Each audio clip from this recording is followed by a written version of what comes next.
अवांजी समातुन ताईं radio voice of Sindh London. साहब सिंध लंडन जे मेज़बान सारंग जो पोयां अवां सभिनी दोस्तनि खे भलीकार।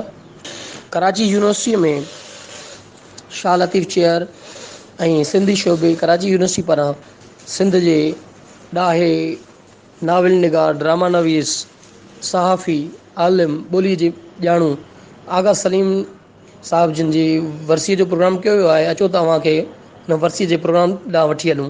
बाबा धरती त हूअं ई हूंदा ई आहे, छाकाणि त हर इंसान वटि को न को फ़न आहे। जेकॾहिं को हारी आहे त उहो पंहिंजी उन फील्ड जे वसीले पंहिंजे हथ जी जेको करिश्मो आहे या जेका अलाह सां उनखे सलाहियत ॾिनी आहे उन जे ज़रिए उनखे फ़सुलु उपाए थो या ॿिज पोखे थो, वरी उन मां जेको आहे सो ॿूटो बणिजे थो, पोइ असां उनखे उपायूं था। अहिड़े तरीक़े सां हर इंसान का न का टेक्निक रखे थो। त बेसिकली फ़न इंसान जे हथ में आहे, तंहिंजे करे रोशन हथ जेकॾहिं इंसान चाहे पंहिंजे हथ जी करामत ॾेखारे ऐं हुनखे हिकिड़े संग तराश वांगुरु तराशे त यकीननि पोइ धरती रोशन ई थिए थी। त मुंहिंजो बेसिकली फ़लसफ़ो इहो ई हुयो। ऊंदे धरती रोशन हथ नाविल में बि साईं आगा सलीम तारीख़ी हवाले सां हिन सॼे नाविल में सिंध जी मुकमल तारीख़ ॾिनी आहे। मुंहिंजे ख़्याल में जेकॾहिं ईअं चयो वञे त आगा साहब पंहिंजे नावलनि वसीले हिकु तारीख़ रक़म कई आहे। आगा सलीम मुंहिंजे दड़े खां वठी वेंदे अंग्रेज़ दौर ताईं ऐं विरहांगे खां पोइ तक़रीबन ऐं सम्झां थो 1970 वारे ॾहाके ताईं वारी मंज़िल या सॼो सफ़र हिकिड़ी कहाणी वारे अंदाज़ में ऐं दिलचस्प अंदाज़ में पेश कयो आहे। जेकॾहिं हिन नाविल जो जाइज़ो वठूं त हिन नाविल में मुख्य किरदारु या मरकज़ी किरदारु सारंग ऐं सिंधू जो आहे, जेके मुख़्तलिफ़ मौक़नि ते मुख़्तलिफ़ मरहलनि ते पंहिंजो रूप, पंहिंजो किरदारु, पंहिंजी किरत मटाईंदा रहनि था ऐं एंड ताईं असांखे नज़र अचनि था। जीअं मुंहिंजे दड़े वारे दौर में सारंग खे हिकिड़ो बुत तराश ॾेखारियो वियो आहे, हिकिड़ो आर्टिस्ट ॾेखारियो वियो आहे जेको मुख़्तलिफ़ स्केचिस या बुत या फ्रेमवर्क ठाहे थो ऐं उनखां मुतासिर थी सिंधू उन सां प्यारु करणु लॻे थी। अहिड़ी रीति वरी हलंदे जेको महापुजारण आहे उहो हुन जी इन आर्ट खे ॾिसी उनखां जेलिस थी खणी चयो हुनखे माराए थो। पर इहो सिलसिलो ईअं हलंदो थो रहे। वरी सुमरन वारे दौर में सारंग खे मुख़्तलिफ़ जंगुनि में विढ़ंदे ॾेखारियो वियो आहे। वरी ईअं हलंदे अंग्रेज़नि वारे दौर में सारंग खे अंग्रेज़नि जी मुख़ालिफ़त कंदे ॾेखारियो वियो आहे, जंहिंजे नतीजे में हुनखे तोप जे मुंहं में ॾेई मारायो वञे थो। उन खां पोइ आख़िर में विरहांगे खां पोइ जीअं त सारंग जे किरदार जो वरी ज़िक्र थिए थो, मुख़्तलिफ़ हंधनि ते सारंग जो ज़िक्र या सिंधू जो ज़िक्र 5 हंधनि ते आगा सलीम पंहिंजे नाविल में कयो आहे। आख़िर में सारंग जो ज़िक्र इन हवाले सां ॾेखारे थो त हू पंहिंजे अबाणे ॻोठ शिकारपुर में रहे थो ऐं उनजो वालिद साहबु उनखे पढ़ण लाइ कराची मोकिले थो। उते बि हू कंहिं तहरीक जो हिसो थिए थो ऐं हारियुनि मज़दूरनि ऐं जेके महिनतकश माण्हू आहिनि उन्हनि लाइ आवाज़ु उथारे थो। मतिलबु आगा सलीम पंहिंजे हिन नाविल में हिकिड़ो जाखोड़ी किरदारु ॾेखारियो आहे सारंग जे रूप में, जेको सदियुनि ताईं विढ़ंदो थो रहे ऐं नेठि आख़िर पंहिंजे अबाणे ॻोठ में वञी फ़ना थो थिए या उनजी मौत वाक़िअ थिए थी।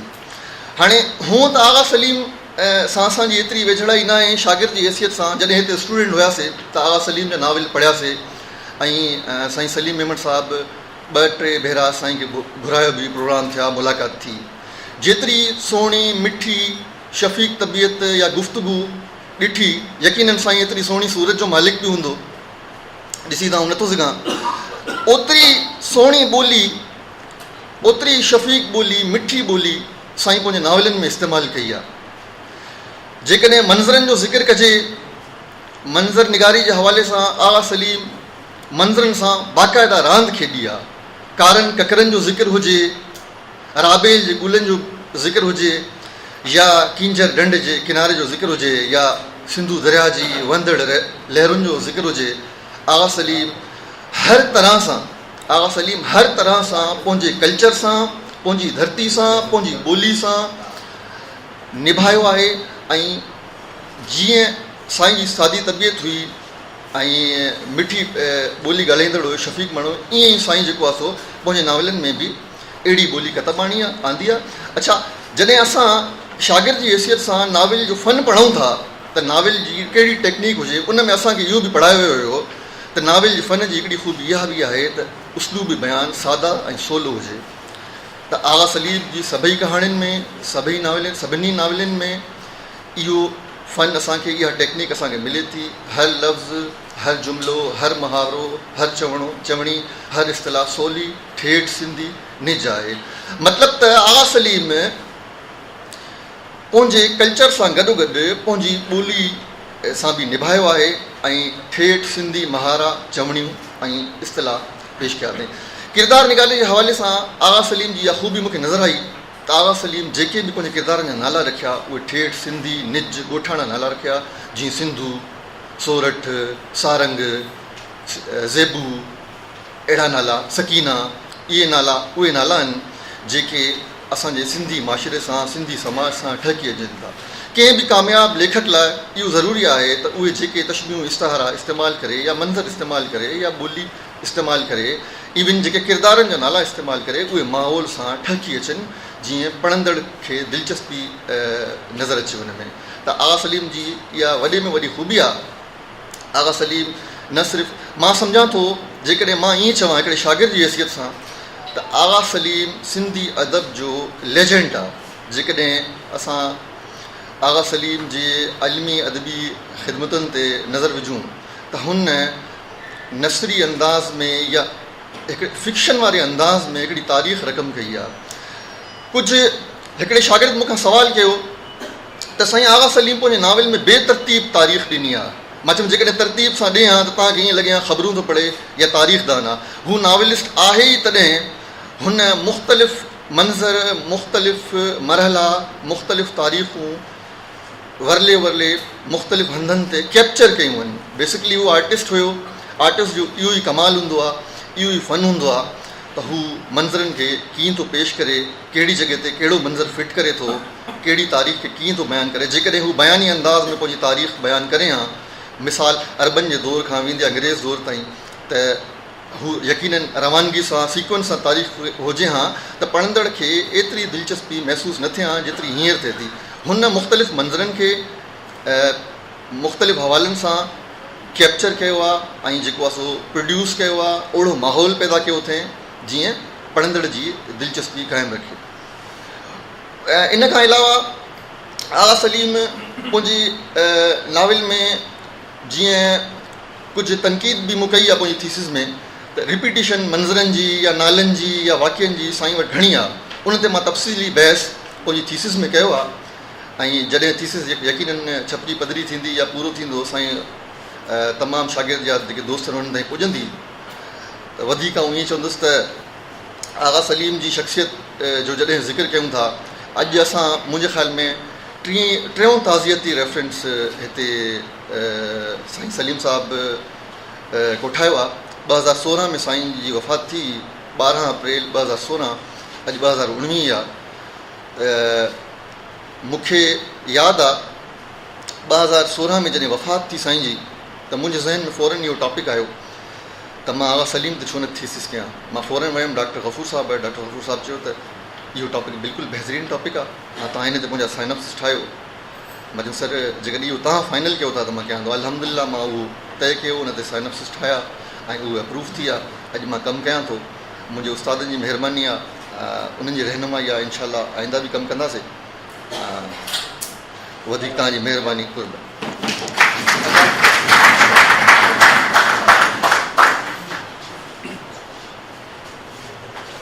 महिरबानियूं अख़्तर साहब। अख़्तर साहब जी थीसिस यकीनन सिंधी अदब जो हिकिड़ो वॾो ख़ज़ानो हूंदी ऐं इन हवाले सां अहम हूंदी त आगा साहब खे अख़्तर साहब कीअं ॾिठो आहे अंदर जे अखियुनि सां। आगा साहब चयो त जिन सां सर जी सूंहं, हथ से सरजण हार, जिन सां सर जी सूंह हथ से सरजण हार जोड़ियाऊं जिनसार ओरे पघर प्यार सी। माफ़ करियो। असांजे हिन तक़रीब खे ज़ेबिस्ट जे सिंध अभ्यास अकेडमी जी हेड डॉक्टर गज़ल रहमान जॉइन कयो आहे ऐं गुज़ारिश कंदुसि त भरपूर ताड़ियुनि सां साणनि गॾु आहे असांजो प्यारो दोस्त सारंग जोयो, सच सोशल वेलफेयर जो वहाब सुबलो साहब बि आयो आहे, साईं मंज़ूर अबड़ो साहब बि आयो आहे, सजा ज़हीर खे भलीकार चऊं था। असां सां गॾु हिकु अहिड़ी शख़्सियत आहे जंहिं आगा साहब सां तमामु घणो वक़्तु गॾु गुज़ारियो, एज़ अ सबॉर्डिनेट उन्हनि सां गॾु कमु कयो। यकीनन उहो उन्हनि जे स्वभाव खां, हुनजे तौर तरीक़े सां, बल्कि साईं सलीम साहब चवंदो आहे त आगा साहब पंहिंजी तबियत में हिकिड़ो पठाण बि हुयो। हुनजो पंहिंजो हिकिड़ो स्टाइल हूंदो हुयो। ॿ माण्हू अहिड़ा हुया जेके हुन सां हुजतूं रखंदा हुआ, प्यार रखंदा हुया। हिकु साईं सलीम मेमण साहब ऐं ॿियो साईं निसार मेमण साहब। तव्हांजे भरपूर ताड़ियुनि में गुज़ारिश कंदुसि साईं निसार मेमण साहब जन खे त स्टेज ते अचनि ऐं जेके स्पीचिस आहिनि उहे तव्हांखे ॿुधाइण पंहिंजो तजुर्बा वठनि। 1974 में रेडियो जी प्रोड्यूसर जी नौकरी मिली त ट्रेनिंग ते इस्लामाबाद वियासीं। पहिरीं ॾींहुं ज़ाहिद कुरबानी साहब सां मुलाक़ात थी, जेका यकदमि दोस्तीअ में मटिजी हुई। रहणु उथणु वेहणु खाइणु पीअणु सदाईं गॾु। हिकु ॾींहुं ज़ाहिद चयो त आगा सलीम हिते आहे ऐं शाम जो इक़बाल जदोई जे घर सैटेलाइट टाउन पिंडीअ में महफ़िल लॻंदी आहे, असां बि कुझु ॻुंधण साण करे आगा साहब खे पेश पवंदासीं। चयोमांसि त आगा सलीम केरु आहे? ज़ाहिद चयो जे आईंदा कंहिं सिंधीअ जे साम्हूं ईअं चई त मुंहुं कारो थी वेंदी। मार पवई। आगा साहब सुंदो न्यामारो कहाणीकार आहे। मां सदाईं अदब खां पासीरो रहियो आहियां, ख़ासि तरह सिंधी अंग्रेज़ी अदब खां। सो आगा साहब जे लिखड़नि सां शनासाई कोन हुई। हीउ हिकु सबबु इहो बि थी सघे थो त उन वक़्तु आगा साहब घणो लिखाऊ कोन हो, अञा बि कोन हो कि उन खां अॻे छपियल साईं जी हयातीअ में घटि लिखियो आहे ऐं सुठो लिखियो आहे। ऐं उन्हनि अदीबनि मां कोन्हे जेके इहो सोचे लिखंदा आहिनि, सोचे न लिखंदा आहिनि त छो थो लिखां ऐं छा थो लिखां ऐं कंहिं लाइ थो लिखां। ख़ैर इक़बाल जदोई जे घर इंटू ब्रैकेट सिंध हाउस हुनजो नालो हो। गुंदड़ सूदा पहुतासीं, तारो थियो। आगा साहब मूंखे पंहिंजे ख़ासि शिकारपुरी नमूने में पुछियो, मन रेडियो में कीअं आयो? चयुमि साईं रेडियो ॿुधण जो शौक़ु हो। चयईं त पोइ रेडियोनि जो दुकानु खोलिया हा नी। उथंदे ई आगा साहब हिकु धकु अहिड़ो हयो जो उन महफ़िल में मां ॻाल्हाइण जो कोई न रहियुसि। ख़ैर उन अन्न जो मुंहुं जनरल ॾे। ट्रेनिंग खां पोइ मुंहिंजी पोस्टिंग हैदराबाद थी हुई। उन दौर में उन वक़्तु उते प्रोग्राम मैनेजर जलील साहब हुयो, जो पोइ रेडियो छॾे वञी ओपन न्यूज़ सां वञी वसाई। आगा साहब मुंहिंजो प्रोग्राम मैनेजर थी आयो। ज़ेरदस्ती सां गॾु दोस्ती बि शुरू थी। हिकु ॾींहुं मूं गुफ़्तगू दौरान गज़ल खे उर्दू हिसाब किताब तहत मोनस करे इस्तेमालु कयो। आगा साहब चयो, मन सिंधीअ में गज़ल मुज़कर थींदो आहे। मूं उन ॾींहं खां शऊरी तरह ॿोलीअ ॾांहुं मुहतात रवैयो रखियो ऐं पोइ इहो रवैयो मुंहिंजी आदत बणिजी वियो। थैंक यू आगा। कानून क़ाइदे जे हवाले सां हिकिड़ो ॿियो वाक़ियो थो विच मां थो मां पढ़ां। नए सिज डिस्क जाकी प्रोग्राम जो मां प्रोड्यूसर हुयुसि। अदी महताब मुंहिंजी कंपेन हुई। 31 डिसंबर 1974 ते अदी महताब खे फ़ोन कयमि त सुभाणे 9 साल शुरू पियो थिए, इन हवाले सां स्क्रिप्ट लिखी अचिजो जंहिंमें इहो ज़िक्र ज़रूरु हुजे त असांजे हिन मुनाफ़िक़ मुआशिरे में न्यू ईयर नाइट ख़ासि तबका कीअं मल्हाईंदा आहिनि ऐं मां घुर्बल साउंड इफेक्ट्स ऐं डांस म्यूज़िक जो इंतज़ामु करे रखंदुसि ऐं प्रोग्राम जी पुराणी सिग्नेचर ट्यून बि मटाईंदासीं। अॼु महताब तमामु सुठो स्क्रिप्ट लिखी आहे। हीउ प्रोग्राम ॾाढो सुठो थियो। सिग्नेचर ट्यून जेका मशरिक़ ऐं मग़रिब जो मिलाप हुई, विंडोज़ ऑफ द ईस्ट जेका अरेबियन नाइट्स जे LP मां चूंडी वई हुई, ॿुधंदड़नि खे ॾाढी पसंदि आई। जंहिंखे इहा तब्दीली पसंदि न आई इहो हुयो मुंहिंजो प्रोग्राम मैनेजर आगा सलीम। ॾाढा दड़का मिलिया। दड़का इन ॻाल्हि ते मिलिया त प्रोग्राम जी सिग्नेचर ट्यून बिना इजाज़त छो मटाई वई ऐं हाणे जे रोज़ सिग्नेचर ट्यून मटाइजे त को पुछाणो कोन थींदो। छो जो हर प्रोग्राम जी हिकिड़ी इंट्रोडक्टरी ट्यून वॼंदी आहे। रेडियो में जो ट्रेडिशन आहे ऐं हाणे त ड्रामनि TV जे ड्रामनि में बि शुरू थी आहे इहा ॻाल्हि।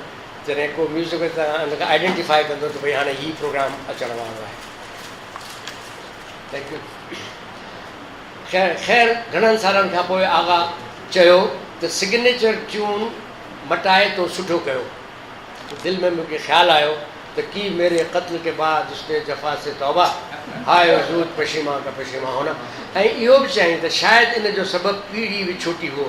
हाणे मां ऐं आगा हिकिड़ी ई पीढ़ीअ में आहियूं। मूंखे हाणे बि पक आहे त उन वक़्तु बि आगा साहिब जी कावड़ जो सबबु सिर्फ़ु इजाज़त न वठणु हो, इहो कानून क़ाइदो हो। इहो थी नथो सघे त आगा जहिड़ो गुड टेस्ट जो मालिक विंडोज़ ऑफ द ईस्ट जहिड़ी ट्यून ते नाराज़ थियो हुजे जेका प्रोग्राम जे नाले नशर थियण जे वक़्त सां ठहकंदड़ हुजे। तव्हांजी वॾी महिरबानी। अदा इहो हिकिड़ो आगा साहिब 1988 में सचल कांग्रेस घुराई सिंध ग्रेजुएट्स एसोसिएशन। उन में पाण सचल जी कहाणी नज़्म जो कलाम जो तर्जुमो कयो अथनि। ऐं उन सां गॾु हिकिड़ो ॿियो वॾो नालो जंहिंजो मां तव्हांखे हींअर टुकड़ो ॿुधाई उन्हनि आगा साहिब ते ॻाल्हायो आहे, मिस्टर ग़ुलाम हुसैन शेख, म्यूज़िक जो वॾो प्रोड्यूसर ऐं आबदा जो बि प्रोड्यूसर त हो। पर बहरहाल त उन सां हिकिड़े इंटरव्यू दौरान का गुफ़्तगू थी हुई। ऐं हीअ जेका रिकॉर्डिंग आहे आर्काइव मां असां एंडाउमेंट फंड ट्रस्ट जा थोराइता आहियूं त उन्हनि असांखे इजाज़त ॾिनी आहे त हीउ टुकड़ो मां तव्हांखे ॿुधाए सघां। अदा फ्लेवर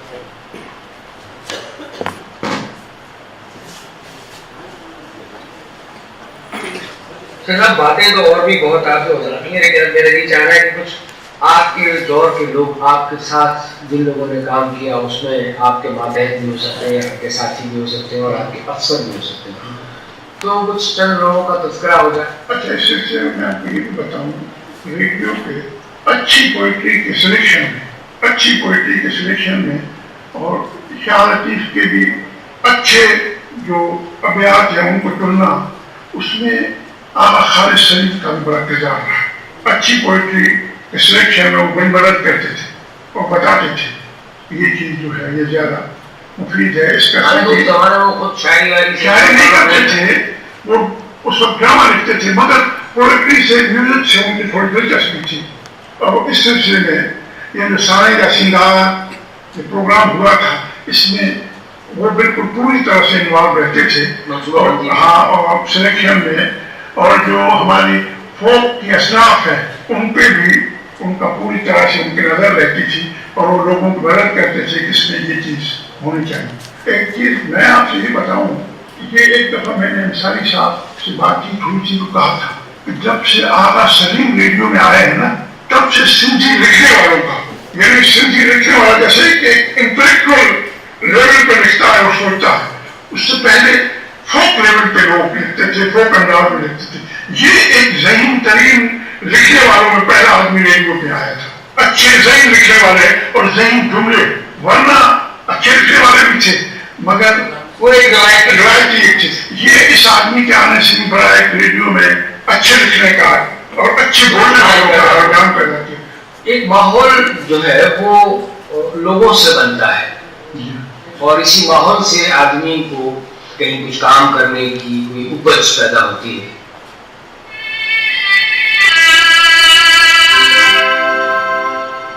जिन्हें हुस्न मारे वो सूली बेवारे, इसी गम ने मारे हजारों हजार। जिन्हें हुस्न मारे वो सूली बेवारे, इसी गम ने मारे हजारों हजार। वही यार आए तबर तीर खाए, कलम सर कराए, उकर इनसे प्यार। जो मस्ती सी छाई समझ फिर तो आई, हर एक बात भाई चले शहसवार। कमर जब कसे वो न पीछे हटे वो, मरे और कटे वो चुकाए उधार। वो मौजों पे चढ़कर न लहरों से डरकर, अनल हक पढ़कर रहे दरखुमार।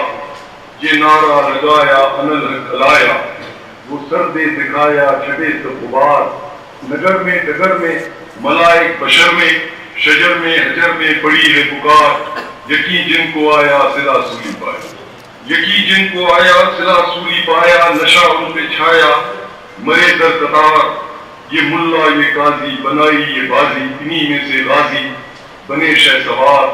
अजब जाम उठाए कि मंगल भी गाए, कदम फिर बढ़ाए चले कुए यार, सचू इश्क आकर तुझे दुख लगाकर, मनोमा मिटाकर खिलाए बहार।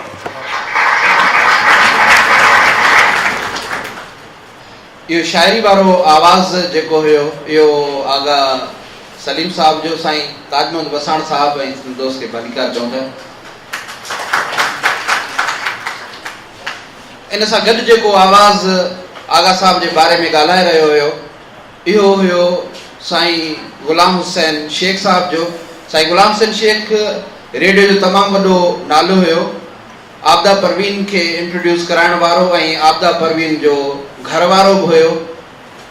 लंडन कंहिं प्रोग्राम जे लाइ वियो हो, वापसी में हुननि जी डेथ जहाज़ में ई थी वई हुई ऐं उनजी डेड बॉडी जी रसीद साईं निसार नेहरू साहब जन पी आई वारनि खे ॾिनी हुई। इहो हिकिड़ो वाक़ियो दर वाक़ियो ऐं यकीनन ॿई वॾियूं शख़्सियतूं असांजे लाइ ॿई वॾियूं शख़्सियतूं अॼु असां में मौजूदु न आहिनि। आगा साहब जे फन ऐं फ़िक्र जे हवाले सां हर ॾाहो हर उस्ताद अलॻि अलॻि अंदाज़ सां हुनखे ॾिसे थो। असांजो उस्ताद प्रोफेसर डॉक्टर अब्दुल गफूर मेमन साहब जन उन पंहिंजी थीसिस हुजे या थीसिस खां पोइ आगा साहब जे फन ऐं फ़िक्र खे हिकु निराले अंदाज़ सां ॾिठो आहे जेको पंहिंजे लेक्चर्स में डिलीवर कंदो रहंदो आहे। अॼु तव्हांजे साम्हूं उनजे फन ऐं फ़िक्र जे हवाले सां तव्हां सां गुफ़्तगू कंदो तव्हांजे भरपूर ताट में साईं प्रोफेसर डॉक्टर अब्दुल गफूर मेमन साहब।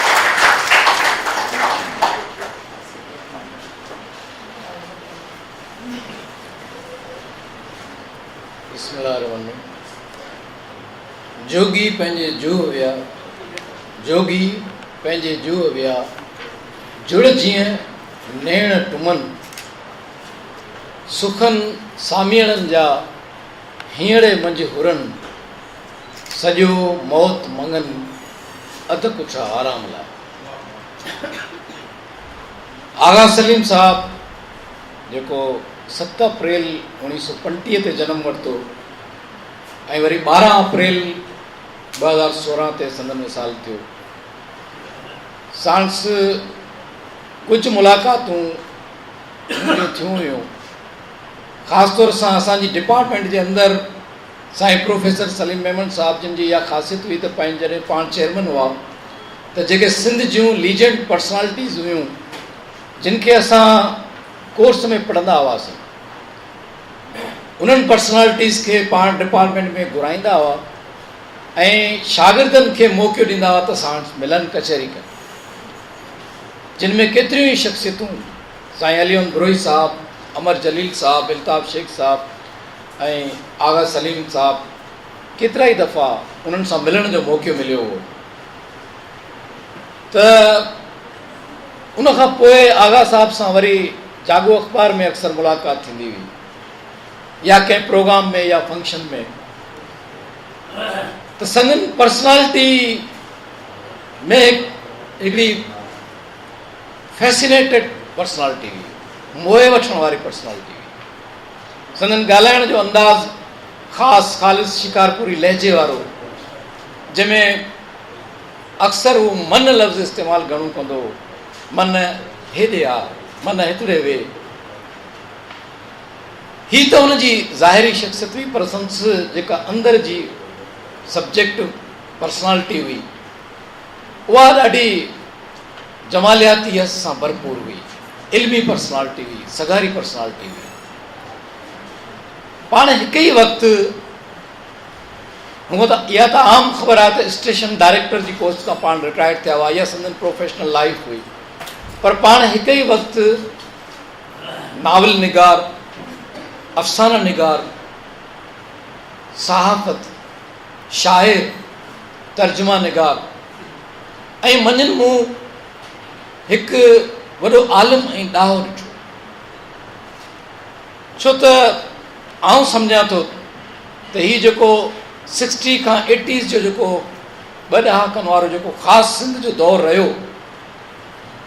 हीउ सिंधी अदब जो सुनहरी दौरु हो ऐं सिंधी अदब खे, इन सिंध जी तारीख़ खे इन वॾी पर्सनालिटी हिन में जनमु वरितो। हिन दौर में मूं ॾिठो त इहो दौरु ईअं सुकल काठियुनि वांगुरु हो जेको भड़की थियो, जंहिंमें सिंधियत परस्ती, तरक़ी पसंदी, जंहिंमें रुमानवियत, जंहिंमें अदीबनि में ॾाप, विज़डम, ऐं उन वक़्तु समाज जे अंदरि मरकज़ियत हुई। समाज हिन वक़्तु वांगुरु लामरकज़ कोन हो, डिस्ट्राय थियल कोन हो, ऐं जेको बि उन वक़्त में अदीब ऐं ॾाओ माण्हू हो उहो कमिटेड हूंदो हो, उहो पंहिंजे नज़रिए सां कमिटेड हूंदो हो ऐं नज़रिए जे महवर हेठि कमु कंदो हो, ऐं उनजी हू जेको लिखंदो हो उन खां ॾहणो हू पढ़ंदो हो, ऐं दुनिया जे इल्मनि ते उनजी दस्तरस हूंदी हुई। त अहिड़े तरीक़े सां उन वक़्तु जेके पर्सनैलिटीज़ पैदा थींदियूं हुयूं त उहे सिर्फ़ु कहाणीकार या अफ़साने निगार ईअं शाइर न हूंदा हुआ, बल्कि उहे वॾा ॾाहा हूंदा हुआ, वॾा फ़लसफ़ी हूंदा हुआ, ऐं जेको लिखंदा हुआ उहो थॉट प्रोवोक हूंदो हो, जेको माण्हू खे सोचण ते मजबूर करे छॾे, छो त उहो अदीब उन वक़्तु एतिरो कमिटेड हूंदो हो, एतिरो नज़रियाती हूंदो हो, जो हू सिर्फ़ु पंहिंजी ज़ाती सेटिस्फेक्शन लाइ न लिखंदो, हू पंहिंजे नाले खे मशहूरु करण जे लाइ न लिखंदो, बल्कि हू समाज खे बदिलाइण जे लाइ लिखंदो, हू माण्हुनि जे ज़हननि खे बदिलाइण लाइ लिखंदो। तंहिंजे करे आगा सलीम जी पर्सनैलिटी में मूं उहा शइ ॾिठी त हू हिकु ई वक़्तु फ़लसफ़ी बि हुआ, पर जेका डेप्थ जंहिं इल्म जी मूं उन्हनि वटि ॾिठी उहा इल्मु नफ़्सियात हो। मूं जागो अख़बार में संदसि जेके एडिटोरियल लिखंदा हुआ, छो त एडिटोरियल लिखण त अॼुकल्ह इहो रवाजु आहे त माण्हू सियासी एडिटोरियल लिखंदा आहिनि, पर हुन एडिटोरियल जेके लिखिया उन में केतिरा ई मूं ॾिठा त उहे फ़िक्री ऐं नफ़्सियात ते हुन लिखिया, ऐं संदसि नफ़्सियात में वरी जेका ख़ासि स्पेशल फील्ड हुई उहा हुई सैडनेस ऐं मैसोचिज़म। संदन मैसोचिज़म ते तमामु घणा मूं आर्टिकल ॾिठा जेके उन वक़्तु माना असां सम्झूं था त हाणे माण्हू नफ़्सियात ते तमामु घणो था पढ़नि, पर उन वक़्तु असांजे माना अदीबनि उन वक़्तु नफ़्सियात ते एॾी वॾी दस्तरस हुजे, वॾो इल्मु रखंदा हुजनि, त उहो मूं आगा सलीम में ॾिठो।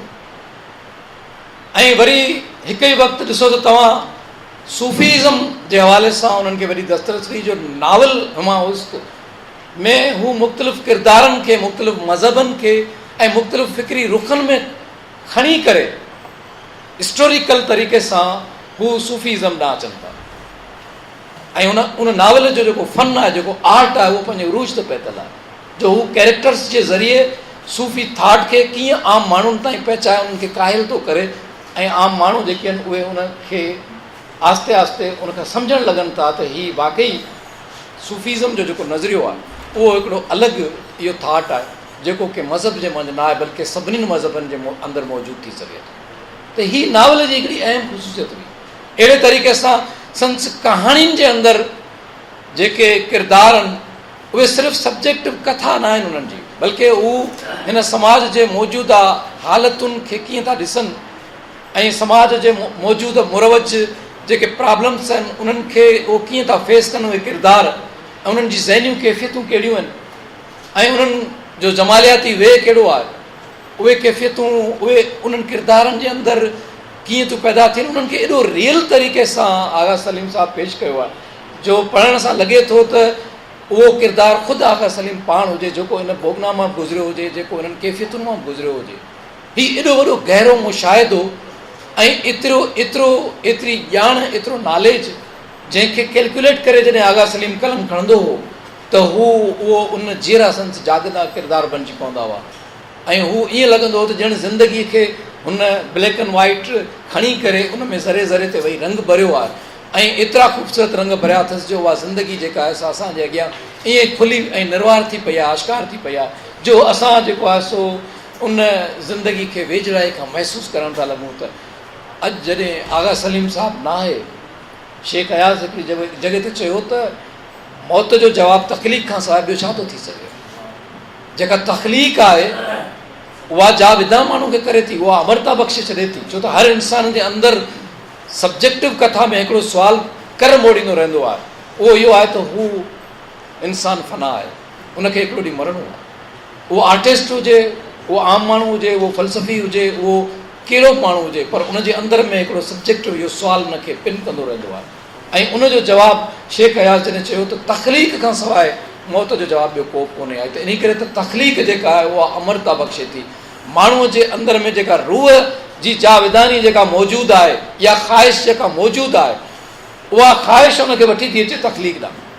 त हू जिस्मानी तौर सां मोकिलाए थो वञे, उनखे ख़बर आहे त जिस्मानी तौर सां उहो न हूंदो हिकिड़े ॾींहुं, पर रुहानी तौर सां उहो पंहिंजे तख़लीक़ुनि में ज़िंदा रहंदो ऐं माण्हुनि जे दिलनि में हमेशह लाइ उहो अमर बणिजी वेंदो। इहा तख़लीक़ी सलाहियत जेका हुई उहा आगा सलीम जे अंदरि मौजूदु हुई, जंहिं असांखे पंहिंजे तख़लीक़ुनि जे ज़रिए हुन तर्जुमा कया त तमामु शानदार तर्जुमा कया। जॾहिं सोरठ शाह लतीफ़ जो सुर खे जॾहिं हुन तर्जुमो कयो अंग्रेज़ी में त इंतिहाई शानदार तर्जुमो न कयो। उर्दू में जॾहिं शाह लतीफ़ खे तर्जुमो कयूं त इंतिहाई बहितरीनु ऐं मंज़ूम तर्जुमो। त हुनजे अंदर में सॼी सिंध रचियल ऐं बसियल हुई, सॼी सिंध जो फ़िक्र थाट ऐं दुनिया जा वॾा इल्म हुनजे अंदर में हुआ। उहा एतिरी शख़्सियत आहे जंहिंखे एक्सप्लोर करण जी ज़रूरत आहे। त हुन वटि केतिरी हिन वटि इल्मी सलाहियत हुई। ऐं आउं हुनजे लाइ शाह लतीफ़ जे हिन शेर सां हुनखे भेटा ॾींदुसि, जेके रंग रंगीन से कल जुग ताईं हूंदा कापड़ी, जेके रंग रंगीन से कल जुग ताईं हूंदा कापड़ी, लालाई जो लतीफ़ चवे था लाग चङो लाइन, पोइ नियत सां था ॾीन माण्हू मेरा कपिड़ा। महिरबानी। शाह साईं चयो त केॾां विया संघार जे हुआ हिनी भेणीअ, ॻोल्ह त ॻोल्हियो यार ॿेली ॿिन्ही कंधे। यकीनन आगा साहब जो फ़िक्र, आगा साहब जो शऊर, उन्हनि जो अदराक ऐं ॾाहप असां तव्हां में ई ॻोल्हे सघिजे थो। हितां ई उहो रीजनरेट थी सघे थो, हितां ई उभरी सघे थो, हितां ई निखरी निर्वार थी सघे थो। हिकु ॿियो नुक़्तो, पंहिंजे वक़्त जा लीजेंड, वक़्त जे वस वारनि खां बर्दाश्त कोन्हनि थिया, उहो फैज़ साहब हुजे, शेख अयाज़ हुजे या आगा साहब हुजे।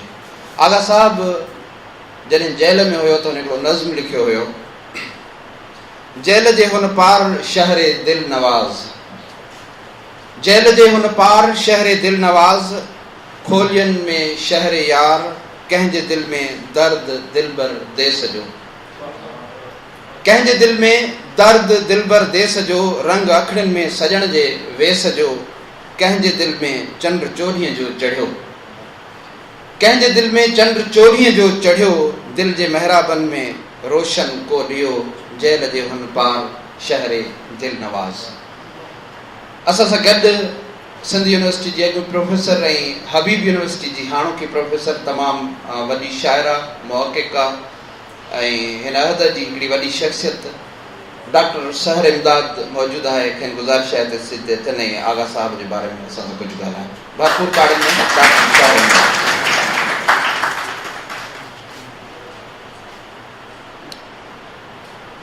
सब ओचितो थियो, नथिंग इज़ प्री प्लान। राति अचानक प्रोग्राम असां ठाहियो त आऊं बि सुबुह जो ते ईंदसि। सो मुंहिंजी का प्रिपरेशन कोन्हे आगा साहब जे हवाले सां, पर यादगिरियुनि जो हिकु समुंड आहे। ऐं आगा साहब जे लाइ सभ खां पहिरियों त शाह अब्दुल लतीफ़ भिटाई जो हिकिड़ो बैत पढ़णु चाहींदी हुअसि। माण्हू सभु न सुहिणा, पखी सभु न हंज, कंहिंखे माण्हूअ मंझि अचे पियो बहार जी। ऐं यकीनन आगा सलीम हिकु अहिड़ी शख़्सियत हुई जंहिंमां उहा बहार जी पोइ ईंदी हुई। मूंखे यादि आहे हिकिड़े भेरे कराची आर्ट्स काउंसिल में हिकु फंक्शन हो ऐं आगा साहब सां वेठी हुअसि। ठीकु ठाक सेहतमंद हुया, का अहिड़ी ॻाल्हि उन वक़्तु कोन हुई। मूंखे चयूं सहर ऐं मरी वञा त तूं मुंहिंजे लाइ लिखजां ज़रूरु। ऐं मूं हुन महिल सोचियो, मुंहिंजो अलाह साईं मूंखे वॾी ज़िंदगी ॾे। मूं सोचियो, मूं चयो बि, मूं चयो मरण खां पोइ छो, ज़िंदगीअ में छो न। पर जीअं मूं चयो यादगिरियुनि जो हिकिड़ो समुंड आहे आगा साहब सां जेको असांजो मिलणु। हिकिड़ो त हिकिड़ी शख़्सियत जेका फ्रेम जे अंदरि आहे। मां हींअर विकीपीडिया ते ॾिठो आगा साहब जे हवाले सां जेको कुझु उन्हनि तख़लीक़ कयो आहे, उन्हनि जे किताबनि जा नाला, उन्हनि जे नॉवलनि जा नाला, उन्हनि जी कहाणियुनि जा उनवान, उन्हनि जेके स्टेज नाटक, टीवी नाटक लिखिया, उन्हनि जो ज़िक्र, शाह अब्दुल लतीफ़ भिटाई जे हवाले सां मेलोडीज़ ऑफ शाह लतीफ़, आगा साहब जी कहिड़ी कहिड़ी शइ जो सदियुनि जी सदा शेख अयाज़ ते किताब लिखियूं। त आगा साहब चाहे उनखे फिक्शन में ॾिसजे, शाइरी में ॾिसजे, तहक़ीक़ में ॾिसजे, तर्जुमे में ॾिसजे, शाह अब्दुल लतीफ़ भिटाई सां संदन इश्क़ ॾिसजे, हिकिड़ी सही माना में हिकिड़ी घण पासाई ऐं लार्जर देन लाइफ पर्सनैलिटी हो, इन में को बि शक न आहे। ऐं अहिड़े माण्हू सां जॾहिं माण्हू क़रीब रहे थो त मुंहिंजे लाइ मां सम्झां थी इहो सभिनी खां दुखदायक लम्हा हूंदा आहिनि त मां उन्हनि जे लाइ कुझु लिखी सघां। ऐं मूं केतिरा भेरा लिखण जी कोशिशि कई, छो त ॻाल्हि इहा आहे त हू फ्रेम जे अंदरि त जेतिरो आहे, पर असां हुनखे हुन फ्रेम जे अंदरि हुनजी जेका पर्सनल लाइफ में असांजा जेके तालुकात रहिया आगा सलीम सां। निसार सवेर नओं सिज जी ॻाल्हि कई, मां बि उन प्रोग्राम जी कॉम्पेयर रही हुअसि, स्क्रिप्ट बि लिखंदी हुअसि, सुबुह जो सवेर मां रेडियो ते पहुचंदी हुअसि। ऐं उन खां पहिरें जेकॾहिं ॾिसिजे त 1967 में सभिनी खां पहिरें आऊं एज़ अ रेडियो वॉइस मां रेडियो पाकिस्तान हैदराबाद खे जॉइन कयो। 70 में मूंखे यादि आहे मां अञा शागिर्दियाणी हुअसि, तॾहिं आगा सलीम जो स्टेज नाटक दूल्हा दरिया ख़ान थियणो हो। आगा साहब मूंखे चयो त इन में कोयल जो किरदारु सैर तूं कर। ऐं मूंखे यादि आहे मुंहिंजे बाबा खे पर्सनली बाबा सां मिलियो ऐं बाबा खे चयईं, बाबा चयो न साईं अञा असां एॾा एडवांस न थिया आहियूं, असां पंहिंजी धीअ खे रेडियो ताईं अचण जी इजाज़त ॾिनी आहे, पर असां उनखे स्टेज वग़ैरह ते कमु करण जी इजाज़त नथा ॾेई सघूं। सो मूंखे चयो हुई, तॾहिं मूंखे यादि आहे त असां कंहिं छोकिरे खे ज़नानो लिबास पाराए स्टेज ते बीहारींदासीं। हाणे तव्हां जहिड़ियूं छोकिरियूं बि जेकॾहिं न ईंदियूं त असां ज़नाने किरदारनि लाइ किथां छोकिरियूं आणींदासीं। सो ख़ुदा खां साहब जा ड्रामा जेकॾहिं चाहे टेलीविज़न ते ॾिसजनि, रेडियो ते ॿुधजनि, स्टेज ते हींअर वेझड़ाई में नापा में दूल्हा दरिया ख़ान संदन ड्रामो स्टेज थियो। आगा साहब जो जेको डायलॉग, एॾा शानदार डायलॉग, दूल्हा दरिया ख़ान ड्रामो मूं जेको कोर्स ठाहियो आहे उन कोर्स जो बि हिसो आहे। ऐं मुंहिंजे शागिर्दनि जो पसंदीदा उहो हिकिड़ो स्क्रिप्ट हूंदो आहे आगा साहब जो ड्रामो। मूंखे यादि आहे मां जॾहिं 67-68 जी ॻाल्हि कयां थी त आगा सलीम जी कहाणी जेका पहिरीं मूंखे, जेका मुंहिंजी टीन्स में मुंहिंजे ज़हन ते जेका हिकिड़ी ख़्वाब वांगुरु छांइजी वई हुई, उहा आगा सलीम जी कहाणी हुई पल पखीअड़ा, जेको जॾहिं हू ऑस्ट्रेलिया वियो हो ट्रेनिंग जे लाइ रेडियो जे हवाले सां, उन बैकग्राउंड में उहा कहाणी लिखी हुई। ऐं आगा सलीम जो जेको रोमांस हो उन कहाणी ते हावी, जेको बाद में संदन नॉवलेट जेको सोणी में छपियो हो, ऊंदाही धरती रोशन हथ जे बारे में तमामु तफ़सील सां हींअर ॻाल्हायो वियो। सो आगा सलीम जीअं साम्हूं हिकिड़ो वजी ऐं ख़ूबसूरत इंसानु हो, शिकारपुर जी शीरीनी में ॿुॾल हुनजो ॻाल्हाइण जो लहजो, हुन वटि हिकिड़ी he is a dream Sikar असीं चई सघूं था, हिकिड़ो ख़ूबसूरत ख़्वाबु ॾिसंदड़ माण्हू। इन करे उहो पंहिंजी तहरीरनि में उहा ख़्वाबनाकी वारी कैफ़ियत उनजे रोमांस में महसूसु थींदी। ऐं मां जॾहिं पंहिंजे टीन्स में उहे शयूं पढ़ियूं त मां उन ख़्वाबनाकी वारी कैफ़ियत में हली वियसि। संदन नॉवेल हमाउस्त, असां कुरतुल ऐन हैदर जो नॉवेल आग का दरिया मुंहिंजो पढ़ियल हो पंहिंजी टीन्स में। जॾहिं आगा साहब हमाउस लिखियो मूंखे ॾाढो वणियो हो। असां वटि उन ज़माने में सिंध यूनिवर्सिटी जे सिंधी जे कोर्स ते बि उहो नॉवेल हो। आगा सलीम उनखे अञा वधीक वसी करे पिए सघियो। मूं आगा साहब खे चयो त तव्हां हिनखे, मूंखे लॻे थो शऊरी तौर ते किथे रोकियो आहे। तारीख़ जी जेका ॻाल्हि कई, ॻाल्हि इहा आहे त उहो नॉवल स्ट्रीम ऑफ कॉन्शियसनेस में लिखियलु आहे ऐं स्ट्रीम ऑफ कॉन्शियसनेस में दुनिया जा ख़ूबसूरत तरीन ऐं तवील तरीन नॉवल लिखिया विया आहिनि ऐं उन तहत वॾी हिकिड़ी जेका शइ तारीख़ जी उहा जेका फैलियल आहे, जेका मुहिंद दड़े खां वठी मौजूदा दौर ताईं जेकॾहिं तव्हां उन शइ खे खणी सघो था नॉवल जी सूरत में, त उहो सिर्फ़ु स्ट्रीम ऑफ कॉन्शियसनेस में लिखी सघिजे थो ऐं आगा साहब तमामु ख़ूबसूरत उन नॉवल खे निभायो हो। आगा साहब शाइरी बि कई आहे, उन्हनि जे शाइरी जो किताब जो नालो पन छण ऐं चंड, तमामु ख़ूबसूरत शाइरी कई आहे, पर असां वटि आगा साहब जो नालो शाइरनि जी लिस्ट में न ईंदो आहे, बिल्कुलु ईअं जीअं मुंहिंजो नालो शाइरनि जी लिस्ट में न ईंदो आहे। शायदि मुंहिंजो नालो त ख़ैर किथे बि न ईंदो आहे। बहरहाल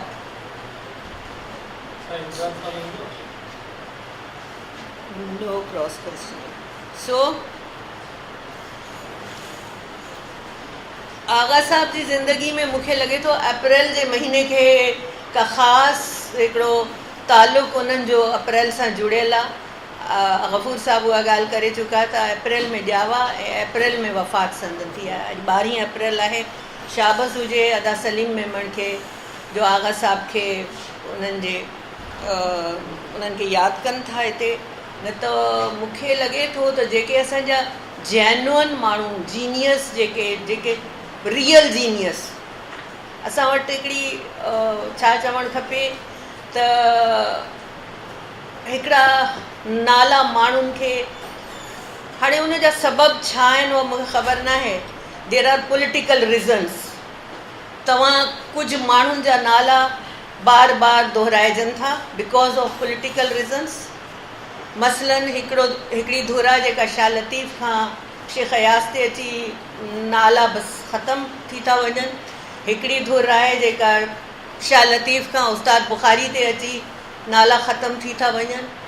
असांजा एॾा आगा साहब जहिड़ा जीनियस माण्हू, जेको आगा साहब जो कमु आहे एॾो घण पासाऊं कमु आहे जीअं ॿुधायो, ऐं हर जाइ ते आगा सलीम बेमिसाल आहे, चाहे उहो कहाणियुनि में हुजे चाहे उहो नॉवल में हुजे। उनजो ऊंदाही धरती, रोशन हथ, अणपूरो इंसान, रोशनीअ जो सफ़र ऐं चोथों 4 नॉवल लिखिया अथसि।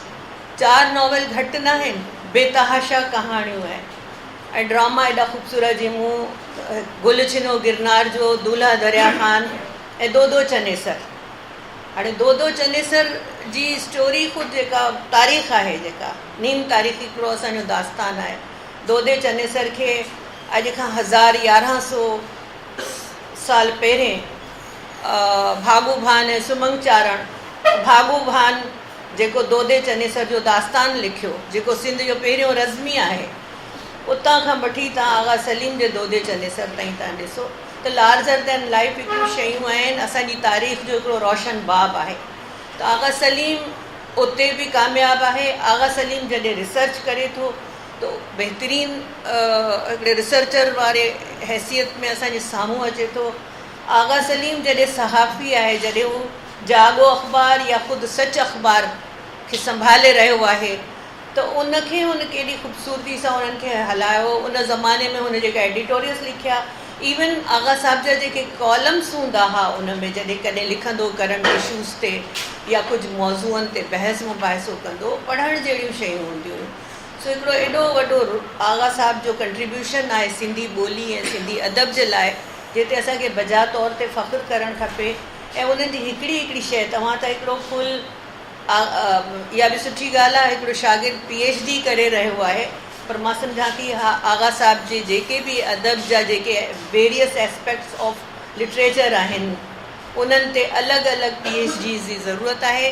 सो मूंखे यकीन आहे त तव्हांजे उस्ताद ऐं तव्हांजा शागिर्द जंहिं उत्साह सां हिते पढ़ी रहिया आहिनि कराची यूनिवर्सिटी में, त तव्हां यकीनन आगा जहिड़नि अहम अदीबनि, मुहक़िक़नि खे तव्हां अॻिते वधीक PhDs, घणियूं PhDs आगा साहब ते थींदियूं। ऐं लॉट ऑफ थैंक्स अदा सलीम, तव्हां मूंखे इज़त ॾेई मथे विहारियो। Thank you. महिरबानी मैडम। आगा साहब जो कमु वर्सटाइल आहे। आगा साहब जा सफ़रनामा अञा एक्सप्लोर न आहिनि थिया, तमामु अहम आहिनि। झूलेलाल जे अनवान सां छपियल संदनि सफ़रनामनि जो किताबु। ऐं अप्रैल जे महीने जी जॾहिं मैडम ॻाल्हि पई कई त मूंखे उहे सफ़रनामा यादि पिया आया, जंहिंमें अप्रैल जो महीनो ॾेखारियल आहे ऐं अप्रैल जे महीने में पन छण ऐं सुबुह जो सवेर जो मंज़र, पहाड़नि जो मंज़र जिथे उन्हनि जी पोस्टिंग हुई, ऐं हिकिड़ो बहितरीनु मंज़र उन्हनि पेश कयो आहे। ईअं थो लॻे ॼण त आगा साहब मंज़र पोर्ट्रे कया आहिनि। ऐं मूंखे महसूसु ईअं थींदो आहे त आगा साहब असांजो फिक्टियस हिस्टोरियन आहे सिंध जो, जंहिं फिक्शन में हिस्ट्री ॾिनी आहे। के हिस्ट्री में फिक्शन ॾींदा आहिनि, पर ही उहो माण्हू आहे जंहिं फिक्शन में हिस्ट्री ॾिनी आहे। ऐं उहा हिस्ट्री ॾिनी आहे जो संदसि ड्रामे खां मुतासिर थी करे बॉलीवुड जेका मूवी ठाही आहे उनजो मरकज़ी थीम आगा साहब जे मोहन जे दड़े वारे उन ड्रामे ते ई बीठल आहे। आगा साहब चयो त तुंहिंजी दिलि मां ईअं निकितासीं काबे मां जीअं लात मनात, तुंहिंजी दिलि मां ईअं निकितासीं काबे मां जीअं लात मनात, ॼण त के माज़ूल खुदावंद हमद न जिन जूं के आयात। पर आगा साहब असां तव्हांजे लाइ चऊं था त ॿधो कंहिं बंधाण हीअड़ो होताणी असीं, काजा पियस काण निबेरियांस न निबरे। अहिड़ो ई गहरो तालुक ही मंच सजाईंदड़ प्रोफेसर मोहम्मद सली मेमन साहब जन जो आगा साहब सां आहे, जेको टुटण जो कोन्हे, जेको छिजण जो कोन्हे, बल्कि ॾींहं ब ॾींहं अञा वधीक मज़बूत थियण जो आहे। ऐं तव्हांजे भरपूर ताड़ियुनि में गुज़ारिश कंदुसि प्रोफेसर मोहम्मद सली मेमन साहब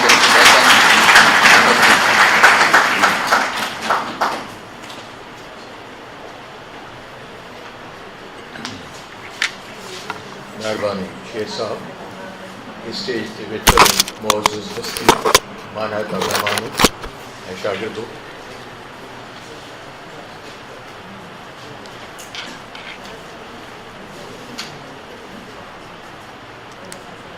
आगा साहब खे विछड़े 3 साल थी विया। मूंखे ईअं लॻंदो आहे त इहा तालुक जी ॻाल्हि हुजे। मूं जॾहिं आगा साहब खे पढ़णु शुरू कयो त मुंहिंजी ॼमार बस 15 साल खनि हुई। 9 दर्जे जो शागिर्द हूंदो हुउसि ऐं संदसि कहाणियूं सोणी रिसाले में बाक़ाइदगी सां शाया थी। उन वक़्तु 1964 में संदसि आखाणी जो पहिरियों मजमो चंड जा तमन्नाई छपिजी चुको हो। आगा जे हमसर अफ़साने निगारनि में मूंखे जंहिं शइ सभ खां वधीक मुतासिर कयो ऐं पाण ॾे छिकियो उहा आगा जी ॿोली हुई। निहायती दिलकश, वणंदड़, असराइती, सहरंगेज़ ऐं रूमानियत सां भरपूर ॿोली हुई, जेका पढ़ंदड़नि ते सहर तारी करे छॾी। गुज़िरियल 44 सालनि खां आगा जा अफ़साना ऐं आगा जा नाविल पढ़ाईंदो आहियां शागिर्दनि खे, ऐं उन्हनि खे इहा हिदायत कंदो आहियां त जॾहिं बिल्कुलु तव्हांजो ज़हन आजो हुजे, हिकु ॻाल्हि सोचण लाइ न हुजे, को कमु करणो न हुजे, राति जो पहर हुजे, ख़ामोशी हुजे, तव्हां आगा जा अफ़साना पढ़ो, तव्हां आगा जा नाविल पढ़ो। आगा जा किरदार तव्हां सां लह विचड़ में ईंदा, तव्हां सां ॻाल्हाईंदा, उन्हनि किरदारनि खे तव्हां पाण सां गॾु महसूसु कंदव। ऐं इहो आगा जे फ़न जी महराज आहे त हू पंहिंजे किरदारनि खे ऐं पंहिंजे मंज़रनि खे असांजे हवाले करे छॾींदो आहे। आगा सलीम बुनियादी तौर ते हुस्न परस्त हो। खेसि न फ़क़ति औरतुनि में हुस्न नज़र ईंदो हो, बल्कि खेसि फितरी ऐं कुदरती हुस्न सां गॾोगॾु सिद्ध जे हुस्न सां इश्क़ हो। पंहिंजे अफ़साननि में मुख़्तलिफ़ मंज़रनि खे चिटणु, पोइ उहे मादी मंज़र निगारी हुजे या समाजी, उन्हनि मंज़रनि खे पाण एॾे त हुस्न ऐं नज़ाकत सां पेश कंदो हो जो पढ़ंदड़ ते वजदारी थी वेंदो। उन कैफ़ियत मां जॾहिं मां उन जा अफ़साना पढ़िया मूंखे आगा सां मिलण जो शौक़ु थियो। मां गवर्नमेंट हाई स्कूल हैदराबाद में पढ़ंदो हुउसि। रेडियो पाकिस्तान में आगा साहब जी उन वक़्तु पोस्टिंग हुई। रेडियो पाकिस्तान ऐं गवर्नमेंट हाई स्कूल हैदराबाद जे विच में फ़क़ति हिकिड़ी भित हुई। ॿी भित डिप्टी कमिश्नर जे ऑफिस सां हुई। मां हिकिड़े ॾींहुं आगा साहब सां मिलण लाइ रेडियो स्टेशन वियुसि। 9 दर्जे में पढ़ंदड़ 14 सालनि जो ॿारु, गार्ड मूंखे लिफ्ट ई कोन कराई। मूं चयो आगा साहब सां मिलणो आहे। छो मिलणो आहे? मूं चयो ईअं ई मिलणो आहे। ईअं कोन मिलंदो आहे। हुन मूंखे भॼाए छॾियो। वरी ॿीहर वियुसि त बि मुलाक़ात कोन थी सघी। 3 ॾींहं मां स्कूल जी भित टिपी ऐं रेडियो पाकिस्तान जी बिल्डिंग में दाख़िल थी वियुसि। पोइ पासे बि हिकिड़ो चौकीदार गार्ड बीठल हो। हुन मूंखां पुछियो भई काॾे पियो वञी? मूं चयो आगा साहब सां मिलण थो वञा। चई आगा साहब अञा आयो कोन। एतिरे में साम्हूं आगा साहब आयो पिए। मां त हुनखे कोन सुञाणंदोसि, पर हुन गार्ड ॿुधायो त अचे वियो आहे, भला मिली वठि तूं। मां आगा साहब वटि वियुसि, मिलियो, पंहिंजो तारीफ़ करायोमांसि। आगा साहब सम्झो त हीअ रेडियो जो को कमकार, को कंहिं कम लाइ आयो आहे त हिनखे रेडियो में को कमु ॾिनो वञे। मूंखे चई मन अञा तूं नंढो आहीं, थोरो वॾो थी त पोइ तोखे कमु ॾींदासीं। मूं चयो साईं मूंखे को कमु न खपे, मां तव्हां सां मिलणु आयो आहियां। आगा साहब मूंखे हेठि खां मथे ताईं चङी तरह ॾिठो ऐं हलिया। वठी वियो पंहिंजे ऑफिस में, चांहि पीआरी ऐं पंहिंजो किताबु चंड जा तमन्ना मूंखे मिलियो।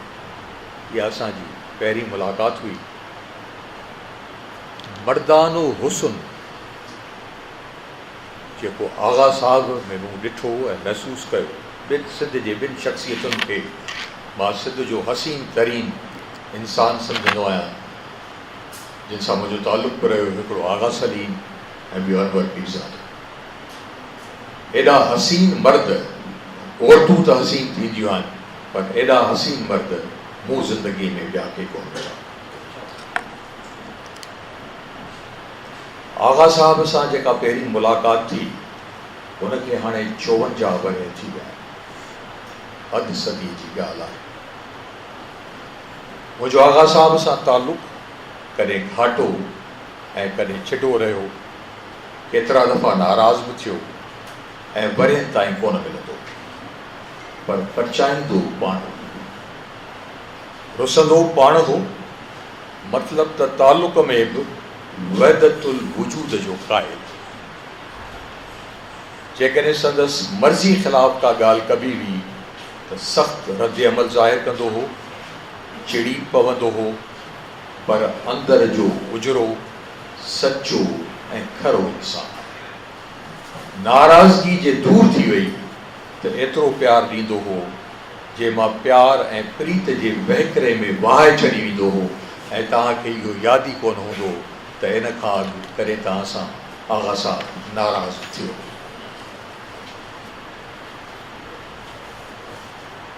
बुनियादी तौर ते पठाण हो ऐं अक्सर पठाणकी कंदो हो। अक्सर पठाणकी कंदो हो ऐं पोइ मञंदो कोन हो। केतिरा ई वाक़िया आहिनि, केतिरियूं ॻाल्हियूं आहिनि ज़हन में इन्हनि उन हवाले सां। मां रुॻो हिकिड़े वाक़े जो ज़िक्र कंदुसि। पोइ 6 साल खनि अॻु में सार्क राइटर्स जी कॉन्फ्रेंस थी भारत में। भारत में सार्क राइटर्स, अजीत कौर पंजाबी ऐं अंग्रेज़ी जी वॾी अदीब आहे। उन सार्क राइटर्स जो हिकिड़ो एसोसिएशन ऐं फोरम खोलियो आहे, उन ते कमु कंदी आहे। उन माई जी दादागिरी आहे उन ते, बाक़ी ॿिए कंहिंखे को उहिदो वहिदो वठणु कोन ॾींदी आहे। पर हिकिड़ो कमु इहो चङो कंदी आहे त साल में 4 कॉन्फ्रेंसूं कराईंदी आहे ऐं सार्क मुल्कनि जे अदीबनि, शाइरनि, लेखकनि खे घुराईंदी आहे। साल में हिकिड़ी कॉन्फ्रेंस सूफीज़म ते थींदी आहे, हिकिड़ी लोक अदब ते थींदी आहे, हिकिड़ी नसर ते थींदी आहे ऐं हिकिड़ी शाइरी ते थींदी आहे। जंहिं साल मुंहिंजो पुखो निकितो कॉन्फ्रेंस में वञण जो, उहा सूफ़ी कॉन्फ्रेंस हुई।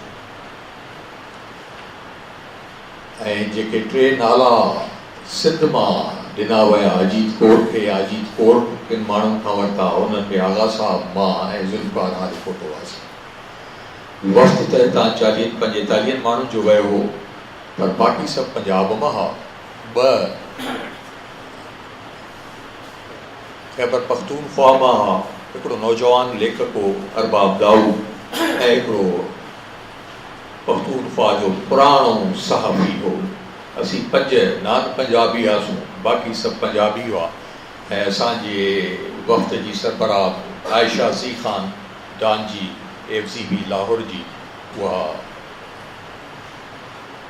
असांजी हेड ऑफ द डेलीगेशन हुई। शर्त इहो हो त मकालो महीनो अॻु में ॾियारे मोकिलियो, जे क़बूल पियो त तव्हांखे घुराईंदा, ऐं जे क़बूल न पियो त कोन घुराईंदा। असां 3 मकाला मोकिलिया, बल्कि आगा साहब मूंखे ॾिनो, मूं ई मोकिलियो। उन साल जेके मकाला आया हुआ सूफ़ीज़म ते, आगा साहब जो मकालो बहितरीन मकालो, ऐं आगा साहब खे जेको इब्तिदाई इजलास हो, उन इब्तिदाई इजलास में उन जी मध्य प्रदेश जो गवर्नर उन में ख़ासि महिमान हो। भोपाल में इहा कॉन्फ्रेंस थी हुई, ऐं आगा साहब खे चयो वियो त तव्हां जो जेको मकालो आहे इनखे एज़ अ की नोट एड्रेस तव्हां इब्तिदाई इजलास में पढ़ो। आगा साहब उहो मुखी तकरीर करे पढ़ी। मां उन इब्तिदाई इजलास में शरीक कोन थी सघियोसि, जो मूंखे उन ॾींहुं दिल्लीअ में वरी हिकिड़ी ॿी कॉन्फ्रेंस हुई, उन में शरीक थियणो हो। मां राति जो देरि सां पहुतुसि। आगा साहब तसव्वुफ़ जे मौज़ूअ ते जेका उन इब्तिदाई इजलास में फ़लसफ़ियाना तकरीर कई, तंहिंजी तमामु घणी वाखाण कई वई। ऐं राति जो आगा साहब खे ॿुधायो वियो त तव्हांखे जेको पेपर पढ़णो हो उहो तव्हां एज़ अ की नोट एड्रेस इब्तिदाई इजलास में पढ़ी छॾियो आहे, तंहिं करे तव्हां हाणे बाक़ी कंहिं वहक में उनखे पढ़ी नथा सघो। ऐं राति जो 11 वॻे होटल पहुतुसि। उते ॿिया वक़्त तरसियल हुआ। आगा साहब ऐं ज़ुल्फ़िकार सां मुलाक़ात थी त आगा साहब जो मूड मूंखे सख़्तु ख़राबु नज़र आयो। खेसि मथे ते साओ रेटो पटको ॿधलु हो, जेको ख्वाजा मोइनुद्दीन चिश्ती जे गादी नशीन खेसि इब्तिदाई इजलास में ॿधो। ज़ुल्फ़िकार खां इशारनि में पुछियमि, हुन सरबस्ती ॻाल्हि करे ॿुधाई। मूं साईं खे अर्ज़ु कयो त साईं को मसइलो कोन्हे, तव्हां पेपर पढ़ंदा, आउं अजीत कौर सां ॻाल्हायां थो ऐं खेसि राज़ी कयां थो, पर साईं जो गर्मी पद हेठि लहण जो नालो न वठे। साईं राति जी मानी खाइण लाइ तयारु कोन हो। मां के ज़ोरीअ हेठि वठी वियुसि, जो मानी हेठि डाइनिंग हॉल में हुई। उहो राति जो पाकिस्तानी वफ़्त जी जेका सरबराह हुई आयशा ज़ी ख़ान, हुन सां ॻाल्हायो। हुनखे चयुमि त आगा साहब सख़्तु नाराज़ थी पियो आहे, ऐं आगा साहब जे नाराज़ रहियो त इहे 3 ॾींहं कॉन्फ्रेंस वारा असांजो बि जीअण जंजाल करे छॾींदो, ऐं तव्हां महिरबानी कयो त आगा साहब पंहिंजो मकालो पढ़े जंहिं सेशन में उहो आहे। हुन मूंसां वाइदो कयो त असां प्रोग्राम रीशेड्यूल करे छॾियो आहे, पर जंहिं सेशन में तव्हां मकालो पढ़ंदव उन में आगा साहब मकालो पढ़ंदो। मां पंहिंजो मकालो पढ़ी हेठि लथुसि। आगा साहब जो नालो अनाउंस थियो। आगा साहब उतां ई वेठे पहिरीं रो में वेठो सोफ़ा ते, उतां ई रड़ कयईं, आउं कोन पढ़ंदुसि। जिन खे मिंथ मेड़ कई हुयमि त आगा साहब पढ़ंदो, उहे सभई बूढ़ा पिया ॾिसनि त हे छा पियो थिए। ख़ैर ज़ोरी आगा साहब खे स्टेज ते वठी वियुसि, शाह लतीफ़ जो हिकिड़ो बैत पढ़ियईं, उनजो मतिलबु ॿुधाईं ऐं हेठि लही आयो।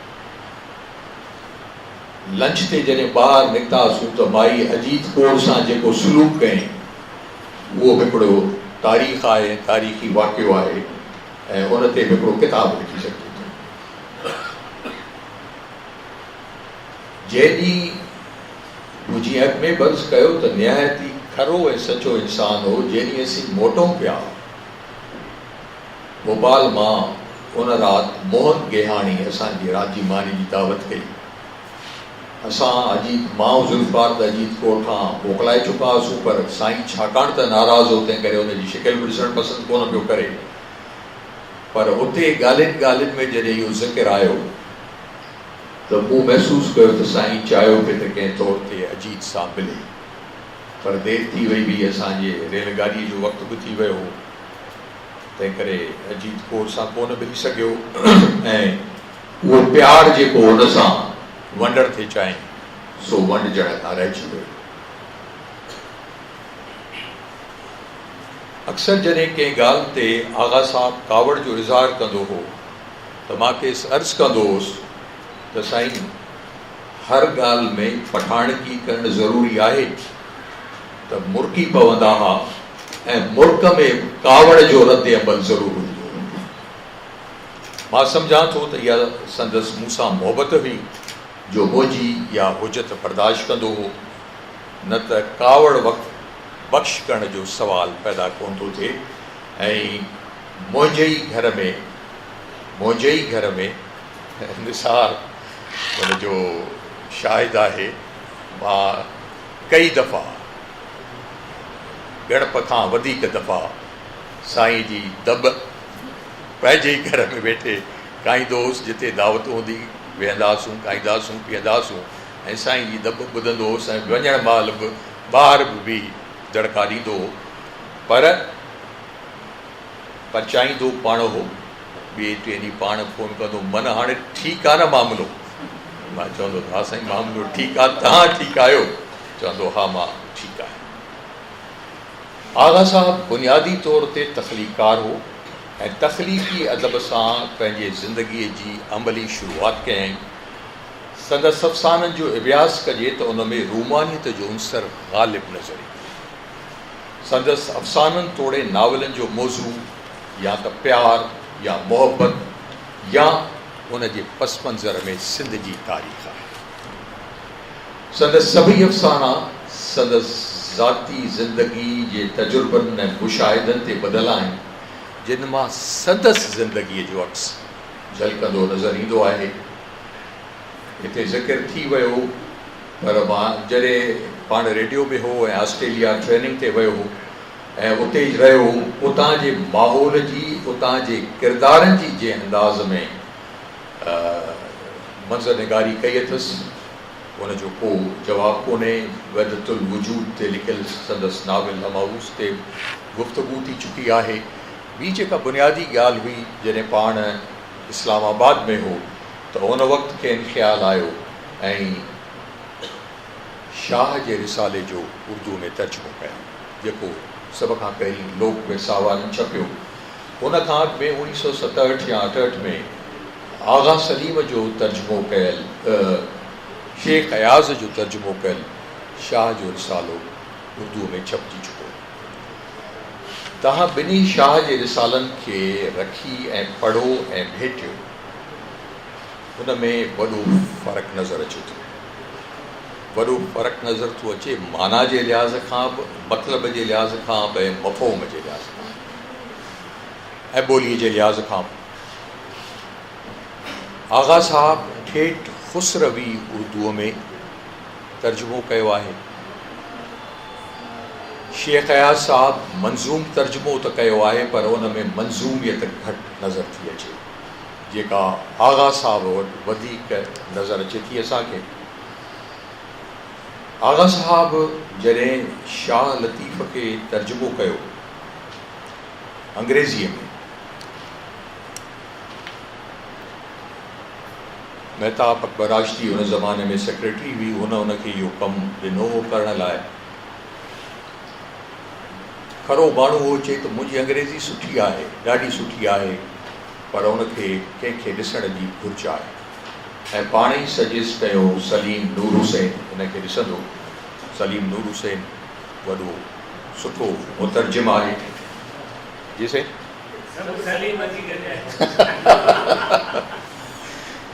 ऐं उनखे असीं ॿुधंदो घटि आहे वीचारो, उनखे कोठींदा आहियूं सलीम बोड़ो दोस्त आहे असांजो, उहो बि आगा साहब खां घटि कोन्हे कंहिं मामले में। उनजा पंहिंजा शर्त शुरू त हूंदा आहिनि कंहिं बि कमु करण लाइ। त जेकॾहिं मां का दुरुस्तगी कंदुसि त तूं उनखे वरी उन ते को एतिराज़ु कोन कॾहिं। आगा साहब उनखे मञियो ऐं उहो अंग्रेज़ीअ में तर्जुमो थियो। त आगा साहब पहिरियों सिंधी आलिम अदीब ऐं मुतर्जिम आहे जंहिं शाह खे उर्दू ऐं अंग्रेज़ीअ में तर्जुमो कयो। ऐं न फ़क़ति हिते मामिलो रहियो, वरी कल्चर वारनि खे शौक़ु थियो त गंज जो बि तर्जुमो थिए। गंज जो तर्जुमो बि संदसि हवाले कयो वियो ऐं असांजो दोस्त मंसूर कनासरो हुनखे ख़बर ई त इहो कमु ईअं कोन थींदो। हुन हिकिड़ो कमिरो ख़ाली कराए पंहिंजे हाफ़िज़ जो साईं जे हवाले कयो ऐं खेसि 2 साथी ॾिनाई, हिकिड़ो अंग्रेज़ीअ जो ॼाणो, ॿियो उर्दूअ जो ॼाणो, जिन हुन सां वेही कमु कयो। नाला हुननि जा कोन वठंदुसि मां, पर मूंखां हिकिड़े जे बारे में राय पुछियईं त जे हिन जे बारे में छा राय आहे। मुंहिंजी राय सुठी न आहे। चयईं त मुंहिंजी राय सुठी आहे, तव्हांजी मर्ज़ी, तव्हां कमु वठो। जॾहिं अधु कमु थियो त चई मन तुंहिंजी राय सही आहे। जॾहिं इहो गंज तर्जुमो पे कयईं त हुनजे ज़हन में आयो त रुगो शाह खे छो तर्जुमो कयां। हुन सामीअ खे तर्जुमो कयो, शाह इनायत जो बि तर्जुमो कयो ऐं सचल जो बि तर्जुमो। टिनी खे अंग्रेज़ीअ में हुन आंदो। हिकिड़ो किताबु संदसि हयातीअ में अची वियो, ॿियो किताबु संदसि पहिरीं वर्सीअ जे मौक़े ते सामी असां छपरायो। अदी नाराज़ बि थी हुई हुन ते त तव्हां इहो तकड़ में छो छपराए छॾियो। छाकाणि त आगा साहब पंहिंजे कंहिं बि कम खां कॾहिं बि मुतमइन कोन हूंदो, कॾहिं बि मुतमइन कोन हूंदो। ऐं मां सम्झां थो त इहा हिकिड़े कंहिं वॾे लेखक जी सुञाणप आहे त हू पंहिंजे कम खां मुतमइन कोन थो रहे। न त असां मां घणाई पंहिंजे कम जी पाण ई अहिड़ी वाखाण कंदा आहियूं जो सम्झंदा आहियूं त हिन खां वधीक ॿी का शइ मुकमिल आई कोन्हे। पर आगा साहब पंहिंजे कंहिं कम खां कॾहिं बि मुतमइन कोन रहियो। गंज जो जॾहिं तर्जुमो थी वियो त कल्चर डिपार्टमेंट खे ॾेई चयईं त हिन खे तव्हां कंहिंखे ॾेखारियो, हिनखे कंहिंखे ॾेखारियो, ईअं न छपजो। सभ खां पहिरीं साईंअ खे उहो जे हवाले कयो वियो, इमदाद हुसैनी साहब खे, त तव्हां ॾिसो इमदाद साहब कोन ॾिठो, मोटाए ॾिनो। साईं गंज जॾहिं तर्जुमो कयो आगा साहब, उहो ॿिए कंहिं साहब खे ॾिनो वियो, पर बुनियादी ॻाल्हि हुई त 3 ॿोलियुनि में जेको गंज 2 में तर्जुमो थियल 3 असलूकी ॿोली, त उते हिकिड़े एक्सपर्ट जी न 3 एक्सपर्ट्स जी ज़रूरत हुई जेके शाह खे बि ओतिरो सम्झनि ऐं उन्हनि ॿोलियुनि जा बि ओतिरा ई माहिर हुजनि। ऐं उहो कमु कोन थी सघियो। गंज छपिजी वियो। घणनि खे ख़बर बि कोन हूंदी त गंज छपिजी वियो आहे। गंज छपिजी वियो, तंहिंखे 8 महीना थी विया आहिनि, पर गंज अञा ताईं मार्केट कोन थी सघियो आहे। मार्केट में अवेलेबल कोन्हे। इहा ॿी बदकिस्मती आहे त उनखे आगा साहब जे ज़माने में ई छपजणु घुरिजे हो, पर कोन छपिजी सघियो। सामी ज़ोरीअ पहिरीं वर्सीअ ते छपरायो, जंहिं ते अदी नाराज़ थी। अञा हिकिड़ो ॿियो किताबु शाह इनायत ते जेको साईं लिखियो आहे, उहो छपजणो बाक़ी आहे। ऐं संदसि ख़्वाहिश हुई त ॿियनि बि मौज़ूअनि ते पाण किताब लिखे। ऐं बीमारी जे आख़िरी ॾींहंनि में, छाकाणि त वटि फ़ुर्सत ई फ़ुर्सत हूंदी, मिलंदो घटि माण्हुनि सां हो, लेटियो पियो हूंदो हो, पेट ते लैपटॉप पयल हूंदो हो ऐं साईं डायरेक्ट लिखंदो हो। ऐं 2 किताब मूंखे चङी तरह यादि आहे त उन लैपटॉप में वञा महफ़ूज़ आहिनि, जेकॾहिं उन मां कढी उन्हनि खे महफ़ूज़ कयो वञे या छपरायो वञे। बहरहाल शाह इनायत ते जेको किताबु लिखियलु आहे उहो अदीअ खे ॾींदुसि, अदी ॾिसे। ऐं छाकाणि सामी वारे किताब ते अदी मूं ते नाराज़ थी त तो तकड़ में छो छपरायो। मुंहिंजो साल पूरो थी वियो ऐं किताबु न छपिजे, इहा मुंहिंजे लाइ शर्म जी ॻाल्हि हुई। तंहिं करे असां उहो छपरायो। कल्चर वारा न, मूं कोन छपरायो आहे, उन्हनि जे ई प्रोजेक्ट में उहो हो। पर साईं जे मुतमइन कोन हो ऐं चाहींदो हो त कंहिं न कंहिंखे ॾेखारियूं त पोइ छपिजे। जेतिरी दस्तरस्त मां सम्झां थो हिन दौर में शाह ते आगा साहब खे बि सदस्य हमसरनि में विरले को शायदि अहिड़ो हुजे जंहिंखे एतिरी दस्तरस्त हासिलु हुजे। असां अक्सर कचहरियूं कंदा हुआसीं ऐं उन्हनि में हमेशह इल्मी गुफ़्तगू थींदी हुई ऐं घणो घणो आगा साहब ई ॻाल्हाईंदो, असीं ॿुधंदा हुआसीं, सम्झंदा हुआसीं, सिखंदा हुआसीं। शाह ते जेका खेसि दस्तरस हासिलु हुई उन खेसि ॿियनि सूफ़ी शाइरनि खे पढ़ण ते उत्साहियो ऐं अक्सर गुफ़्तगू में उहे मिसाल ऐं बेत ॾेई ॿुधाईंदो त शाइर उहो क़ुरान या बुलड़ी वारे या रूमीअ खां मुतासिर कोन हो, बल्कि बाबा फ़रीद ऐं शाह इनात खां ओतिरो ई मुतासिर हो, बल्कि हिननि ॿिन्ही खां त शायदि वधीक मुतासिर हो। इहो आगा साहब जी तहक़ीक़ आहे ऐं उन्हनि ॿिन्ही शाइरनि जा एतिरा बैत असांखे ॿुधाईंदो हो जेके शाह साईं जे बैतनि सां माना में, मफ़हूम में ऐं मक़सद में बिल्कुलु ठहिकी ईंदा।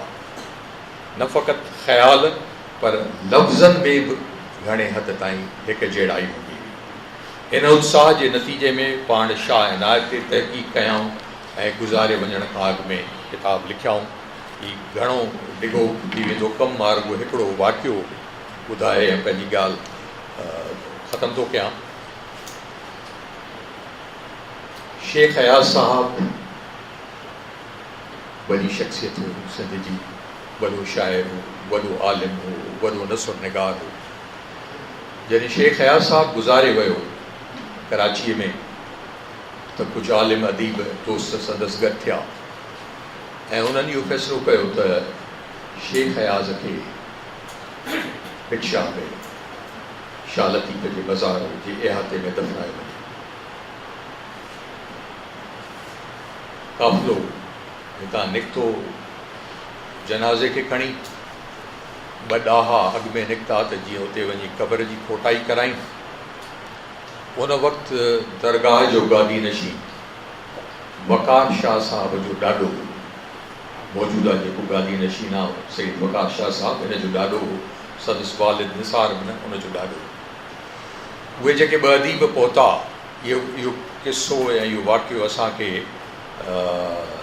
सईद वक़ार शाह ॿुधायो, उनजा बि शायदि हिते मौजूदु आहिनि। हुन ॿुधायो त जेके अदीब आया उन्हनि अची ॾाॾे खे चयो त साईं लतीफ़ सानीअ खे खणाए पिया अचूं जेको लतीफ़ जी दरगाह में दफ़न थियणु।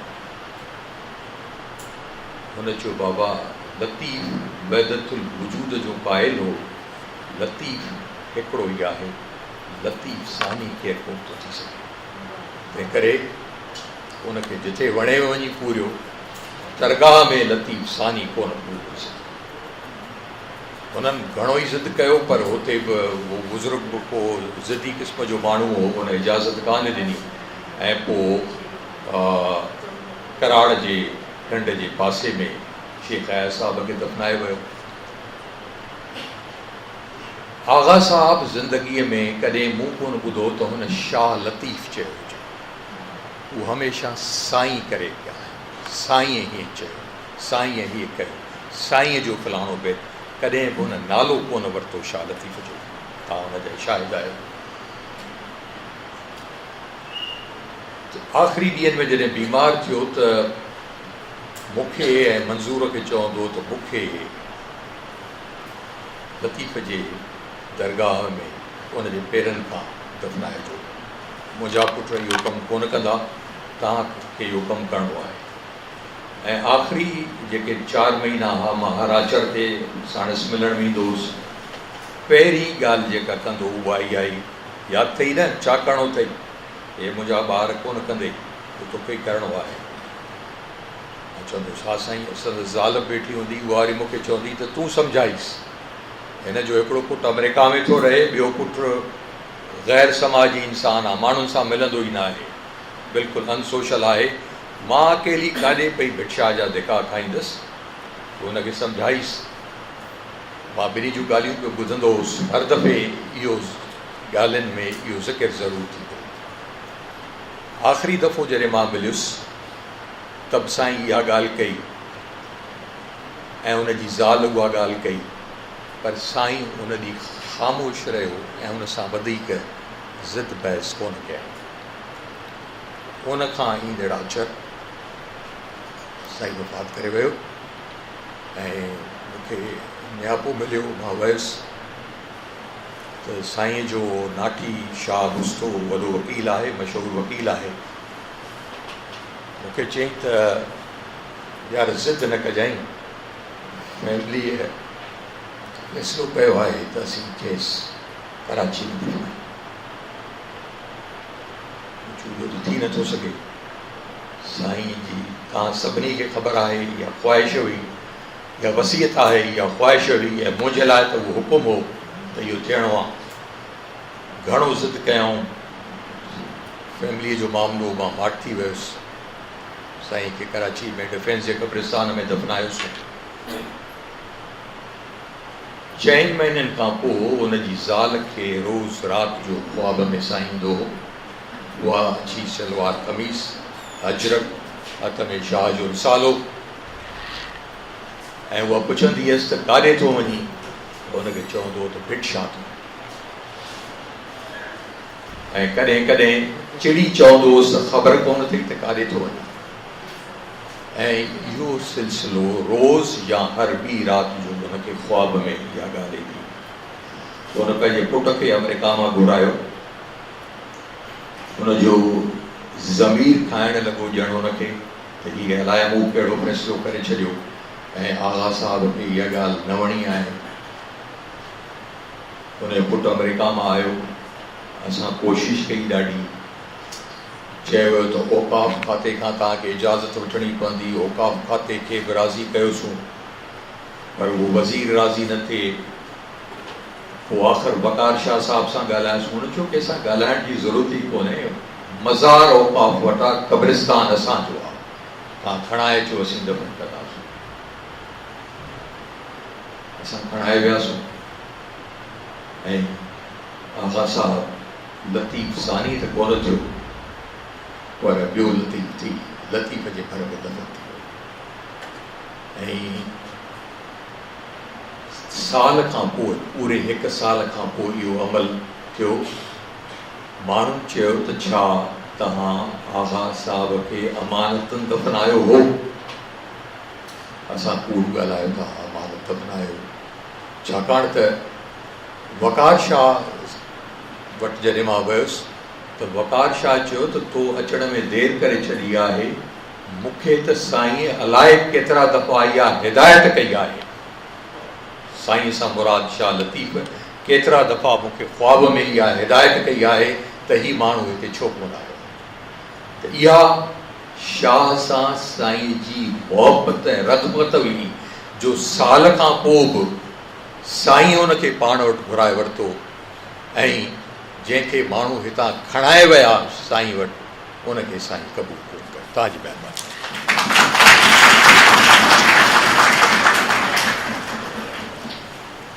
जा भूं पेरें मुंह सा भूं मथे सजणे, जा भूं पेरें मुंह सा भूं मथे सजणे, धिंग लटबा धूड़ में उभे ॾिठासूं, ॾींहं मिड़ियो ई ॾूं उथी लोच लतीफ़ चए।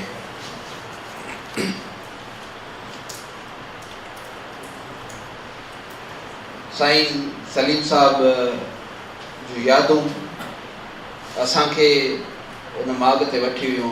असांखे ईअं पियो लॻो ॼण आग़ा साहब असांजे साम्हूं ई घुमे थो, फिरे थो, ॻाल्हाए थो पियो।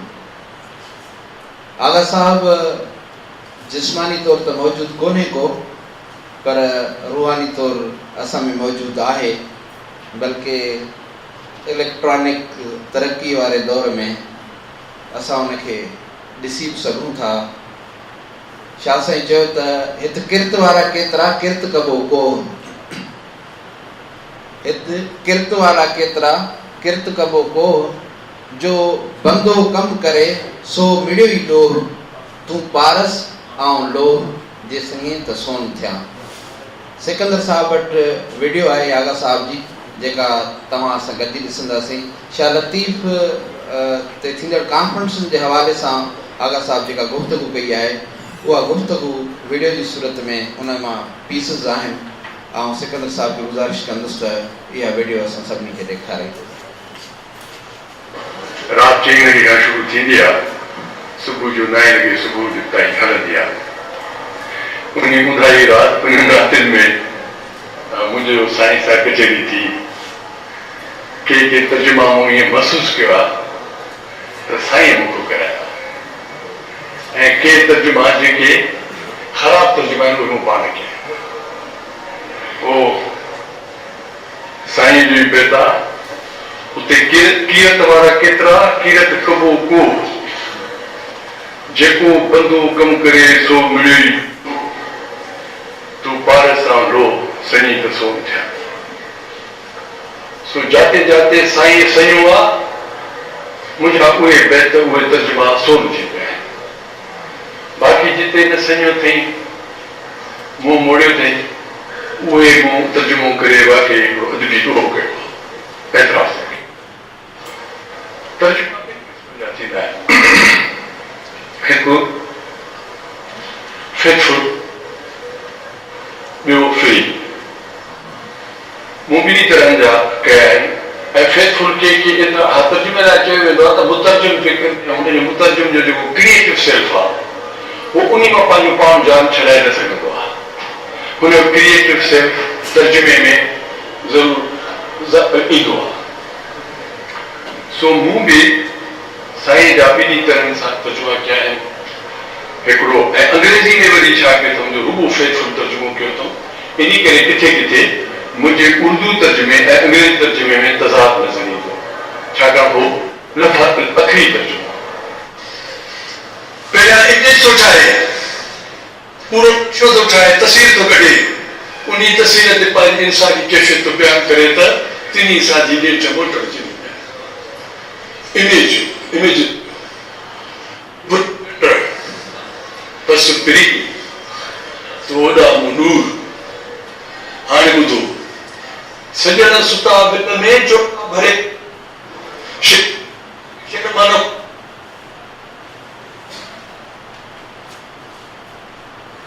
रिविलेशन थी थियनि पढ़ंदड़ ते एॾा अख़र आहिनि जो उन जी रिविलेशन थी थियनि। कीअं मूसा रोज़ाने शाह जो बड़े पंहिंजे रितार तर्जुमो कयो आहे। हिकिड़ी ॾींहुं वरी बि शाह जो पढ़ा त मुमल राणे में शेर हो, हीउ कंहिं गैर सिंधीअ खां पुछो त उहो कीअं थो उन जी म्यूज़िक महसूसु करे। आखूं ड्राखूं सरखंड शाखूं जिते चोखा चंद न कवर, हीउ म्यूज़िक ॾिसो। अखियूं ॿूटे माना सम्झण खां सवाइ तव्हां इहो शेर पढ़ो, तव्हांखे ख़बर पवंदी त लफ़्ज़नि जी केॾी म्यूज़िक आहे। आखूं ड्राखूं सरखंड शाखूं जिते चोखा चंदन कवर, मैं से माणिया जिन ते न भिरन भंवर। विर्जिनिटी जो तस्वुर ॾिसो, पाकीज़गी जो तस्वुर ॾिसो। मैं से माणिया जिन ते न भिरन भंवर, कुंवारी में कंवर पाए कायत पसू काक। इहो आहे साईं जो इमेजिस को। हिकिड़ो टेंजिबल कल्चर थींदो आहे, हिकिड़ो इंटेंजिबल कल्चर थींदो आहे। हाणे असांजी आर्कियोलॉजी में किथां पथर मिली वञे, असीं वरी बहलू वञाईंदा आहियूं त साईं बाबा फलाणे समय में पथर मिली वियो। असांजो इंटेंजिबल कल्चर ते कॾहिं कंहिं कोन सोचियो आहे। सिंध पहिरीं जाइ आहे चीन वटि चइनि सुरनि जो रुगो राग आहे त वॾो फ़ख्रु महसूसु कंदा आहिनि त असां एॾो क़दीम असांखे आहे सकाफ़त।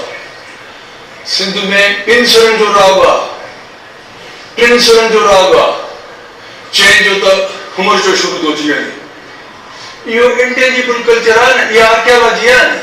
आर्कियोलॉजी पत्थर टिकर आहिनि छा? हीउ इंसान जे रूह जो इज़हार जेको आहे उन जी आर्कियोलॉजी आहे, उहा बि त कयूं।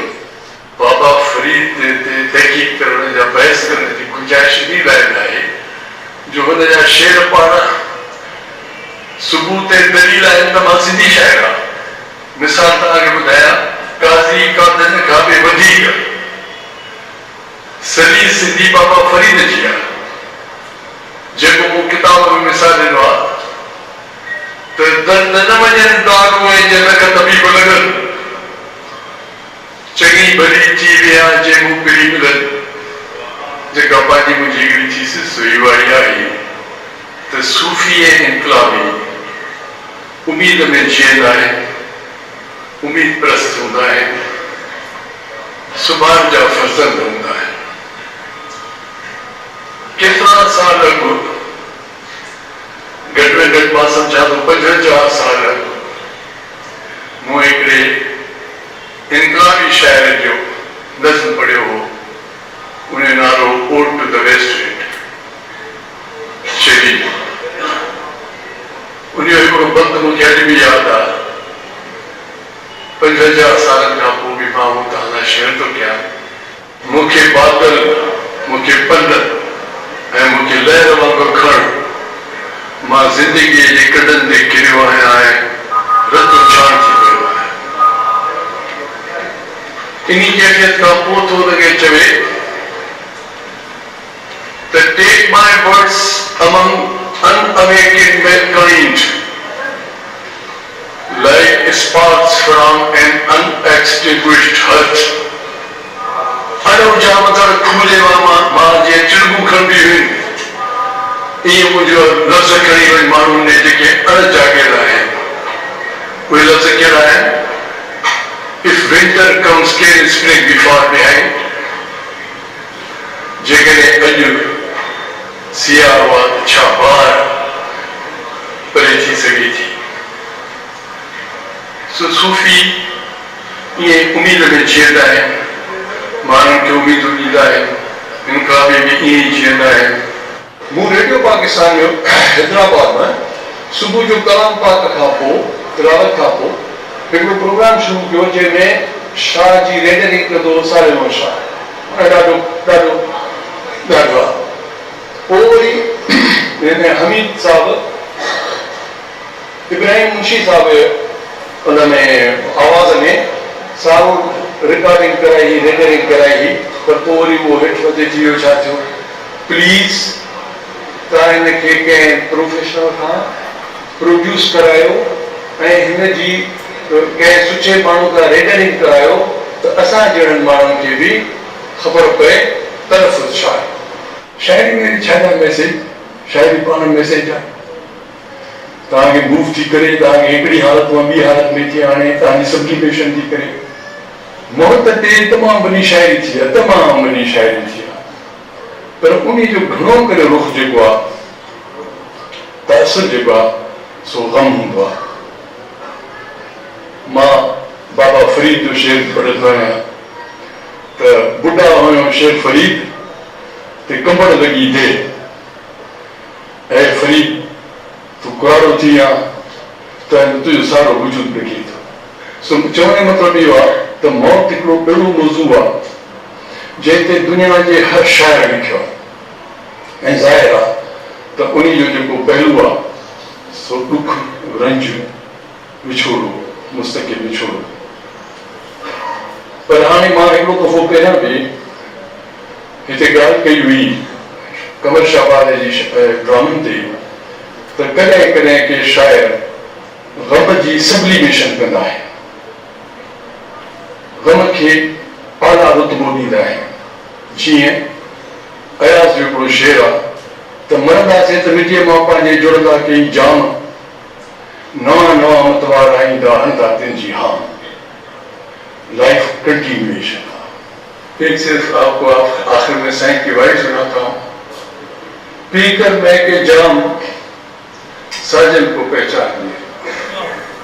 अब ये मैं की नोयत तो देखिए ना कि साजन पहचाना ही तब जाता है जब मैं पीऊं।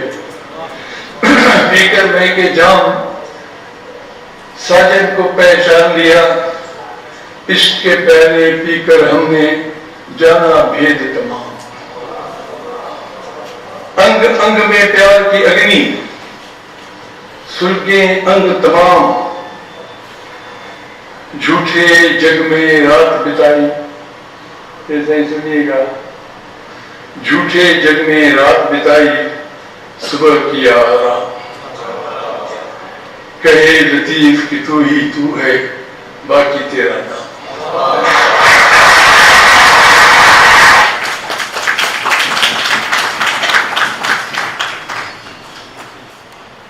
मथ पीअंदे मूं साजन सही सुञा थो।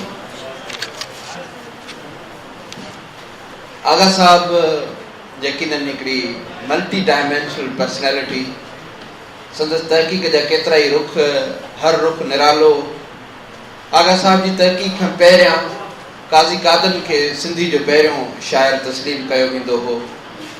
आगा साहब बाबा फरीद जा सिंधी दोहा सहेड़े साबित कयो त सिंधी, सराइकी ऐं पंजाबी जो पहिरियों शाइर बाबा फरीद आहे।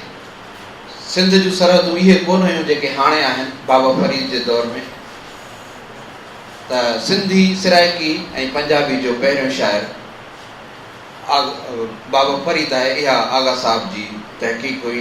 संदसि तहक़ीक़ जा केतिरा ई रुख आहिनि जिन जूं नंढियूं नंढियूं ग्लिम्पसिस तव्हां हिते ॿुधियूं, महसूसु कयूं। प्रोग्राम खे आख़िर ॾांहुं ईंदे हिन मंच जी, हिन तक़रीब जी सदारत कंदड़ शख़्सियत, हिन अहद जो तमामु वॾो नालो, हिन अहद जो तमामु वॾो शाइर, जंहिंजी शाइरी हिकिड़ो अलॻि रूमानवी जहान जोड़े थी। आगा साहब जी शाइरी जो पंहिंजो रंग आहे, अयाज़ जो पंहिंजो रंग आहे, साईं जो पंहिंजो रंग आहे। पर इमदाद हुसैनी जी जेका शाइरी आहे उनजो बि बिल्कुलु अलॻि ऐं निरालो ऐं नओं रूमानवी जहान जोड़ींदड़ हिकिड़ो शाइर आहे। तव्हांजे भरपूर ताड़ियुनि में इमदाद हुसैनी साहब।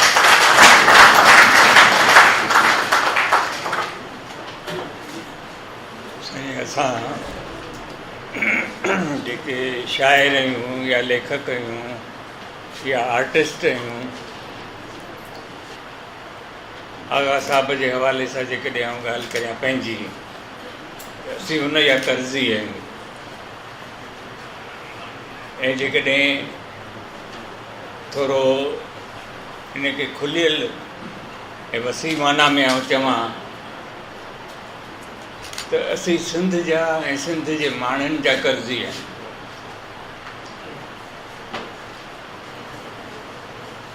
असांखे घणो कुझु करणु खपंदो हो, करणु खपे, असां न कयो ऐं या न पिया करियूं। उन जा कहिड़ा कारण आहिनि उहो हिकु अलॻि मसइलो आहे।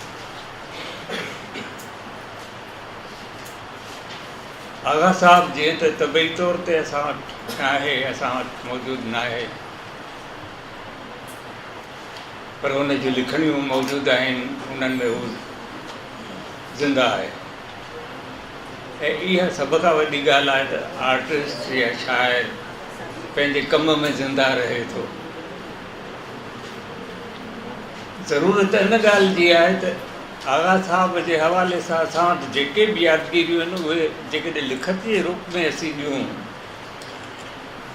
ऐं पोइ वरी उहे छपजनि ऐं तव्हां ताईं ख़ासि तौर ते शागिर्दनि ताईं उहे पहुचनि, नए नस्ल ताईं पहुचनि,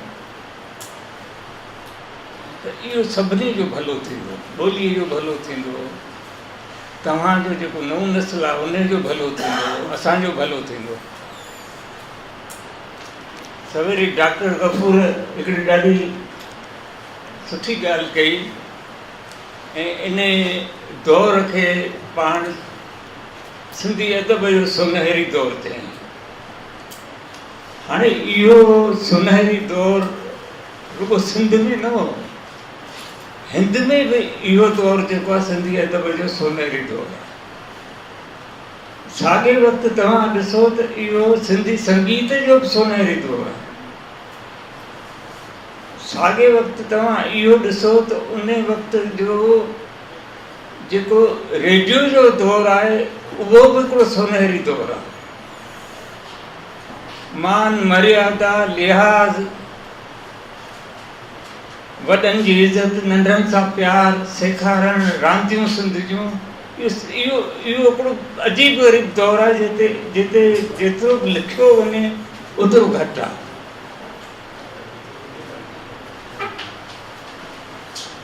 जीअं सैर चयो त केतिरनि जा नाला असीं नथा खणूं शाइरी, मिसाल तौरु शाइरी जे हवाले सां चंद नाला आहिनि जेके असीं उनजी वारी फेरी कंदा रहंदा आहियूं। मिसाल तौरु असांजे दौर में ख़ुदि अहमद मल्हाह जहिड़ो शाइर मौजूदु आहे जंहिंजो असीं कॾहिं नालो न खणंदा आहियूं, जंहिं क़ुर शरीफ़ जो मंज़ूम तर्जुमो कयो आहे सिंधी बैत में।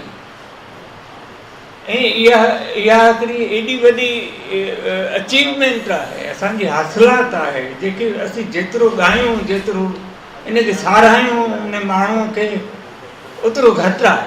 पर असां हुनजो कॾहिं नालो ई न खणंदासीं।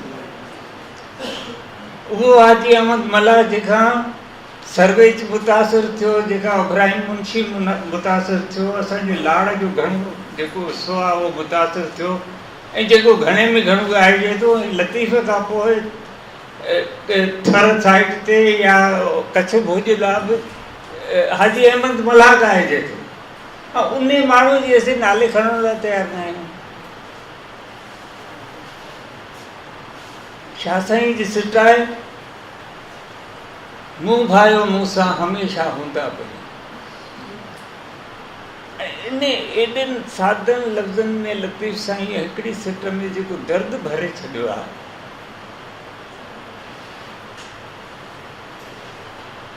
दुनिया जी शाइरी में इहो अहिड़ो मिसाल लतीफ़ साईं जो अहिड़ो मिसाल नथो मिले। ऐं जेसि ताईं लतीफ़ साईं जे तर्जुमे जी ॻाल्हि आहे त मां सम्झां थो त घटि में घटि उर्दूअ में त तर्जुमो नथो लतीफ़ थी सघे। अयाज़ जे तर्जुमे जी बि ॻाल्हि थी, आगा साहब जे हवाले जे तर्जुमे जी बि ॻाल्हि थी। बज़्म रूहरियान ते आगा साहब जॾहिं इहो अंग्रेज़ी उर्दू तर्जुमे वारो किताबु सिंधियत बि बोर्ड छपियो त उन ते हिकिड़ी असां हुते गॾिजाणी रखी हुई। उन में चयो साहब उन किताब खे मार्किंग करे आयो, ऐं उहा कापी जेका असां हुन आगा साहब खे ॾिनी हुई त हिन में ही जेके आहिनि से तव्हां थोरो हुनखे ॾिसिजो। उहा कापी काॾे वई मूंखे ख़बर न आहे। त उन में आगा साहब हिकिड़ी लतीफ़ साईं जी सिट जेका मां सम्झां थो त घणे भाङे ठीकु बि हुई, सोन वर्णियूं सोढियूं रुपए रांदियूं कनि, इहा सिट आगा साहब पंहिंजो तर्जुमो ॿुधायो ॻाल्हाईंदे। इहा मिसाल इहो इन सिट जो ॾिने, कुंदन रूप कुंवारियां खेले चांदी सन। ठीकु आहे, इहो तर्जुमो लफ़्ज़ी तौर ते ठीकु आहे,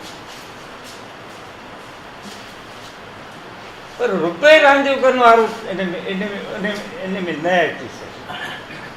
सोन वर्णियूं, सोन जे रंग वारो, हुननि जो रंग सोन वारो आहे।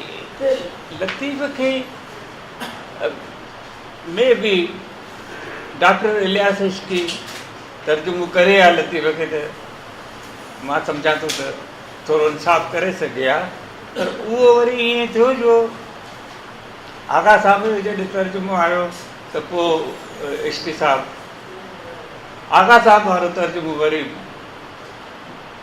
पंहिंजी जाइ ते सुठी कोशिशि आहे।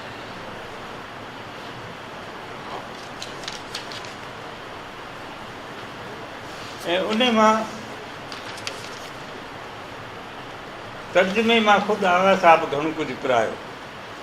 मूं कुझु सिटूं लिखियूं आहिनि आगा साहब जे शाइरी जे हवाले सां। आगा साहब जी शाइरी सुफ़ा थोरा आहिनि, पर उन में शाइरी घणी आहे। आगा साहब जो नालो एज़ ए पोइट कमाल असां पाणनि जी वरी इहो आहे त आगा साहब जो नालो न त शाइर जे हवाले सां असीं किथे मेंशन था कयूं, न कहाणीकार जे हिसाब सां हुनजो नालो खणूं था, न वरी स्टेज नाटक जे हवाले सां हुनजो नालो खणूं था, न मुतरजमे जे नाले सां असीं हुनजो नालो खणूं था। हाणे इहा जीअं हींअर ॻाल्हि निकिती बाबा फरीद जी फरीद शकरगंज जी त हू जेको आहे सो सिंधी पंजाबी ऐं सराइकी जो पहिरियों शाइरु आहे। हाणे कबीर जो हिकिड़ो दोहो तव्हांखे ॿुधायां। पोथी पढ़ पढ़ जग मुआ, पंडित हुआ न कोई, हिको अखर प्रेम का, पढ़े सो पंडित होए। हाणे इहो सिंधी न आहे छा? पंडित हुआ न कोई, हुआ सिर्फ़ु सिंधी में चइबो। अहिड़े नमूने सां तव्हां वरी मीराबाई हिते जो मीराबाई जेको जेको राजस्थानी ॿोलीअ में जेको हुनजो आहे हुनमें हिकिड़ियूं अहिड़ियूं शयूं आहिनि जेके मिसाल तौरु कबीर जे घरवारी जो नालो लोही आहे, मीराबाई बि लोही जो ज़िक्र कयो आहे, भुला साईं बि लोही जो ज़िक्र कयो आहे, पर शाह साईं वटि उहा लोही अची लॼ जी हिन जो सिंबल बणिजी वई आहे। त इहे जेके सैर जी त इहा बि हिकिड़ी आहे डॉक्टर सैर जी थियोरी त कबीर भगत वारा जेके कोरी आहिनि इहे त सिंध मां विया आहिनि, छो त हू सिंधू जो ज़िक्र करे थो, सिंध जो ज़िक्र करे थो। ऐं इहो कोरको जेको धंधो जेको सिंध में जेको रहियो इनखे वॾो हिकिड़ो पस मंज़र आहे। मलमल मंझा माव लतीफ़ साईं बि चयो आहे। ऐं मलमल जेका आहे त तव्हांखे ख़बर आहे सुंदस जे नाले सां क़ुर में बि हुनजो शायदि ज़िक्र आहे। 7 ॾींहं ते सूर सलिया सामिन सिंध जा, जीजल तोसां वयल थिया तन ज़ख़्मनि सां चूर, शाह नायत बिलावल साईं मट न जिन मंसूर, फुटी पीअड़ो नूर धरतीअ जे हर घाव में। आगा सलीम जी शाइरी नए क्लासिक जे कुल जो जुज़ आहे। आगा सलीम क्लासिकल शाइरीअ सां उमेरी पाए पाण खे जोड़ियो आहे। संदसि पहिरीं आख़िरी मजमूओ पन छणे चंड में सुर यमन कल्याण ऐं सुर रामकली इन जो सबूत आहे। आगा सलीम शाह लतीफ़ जे दसियल दग जो पांधीअड़ो आहे। शाह साईं जे सुर रामकली में 30 ॾींहं उन में ॾिना विया आहिनि। उन में चवंदा कि भई त लतीफ़ साईं जा न आहिनि, बहराल इहो हिनखे थोरो तहक़ीक़ करणी पवंदी। उन्हनि 30 ॾींहंनि में जोगिन सामिन कापड़ियुनि जी किर्त सां लाॻापियल बैत आहे।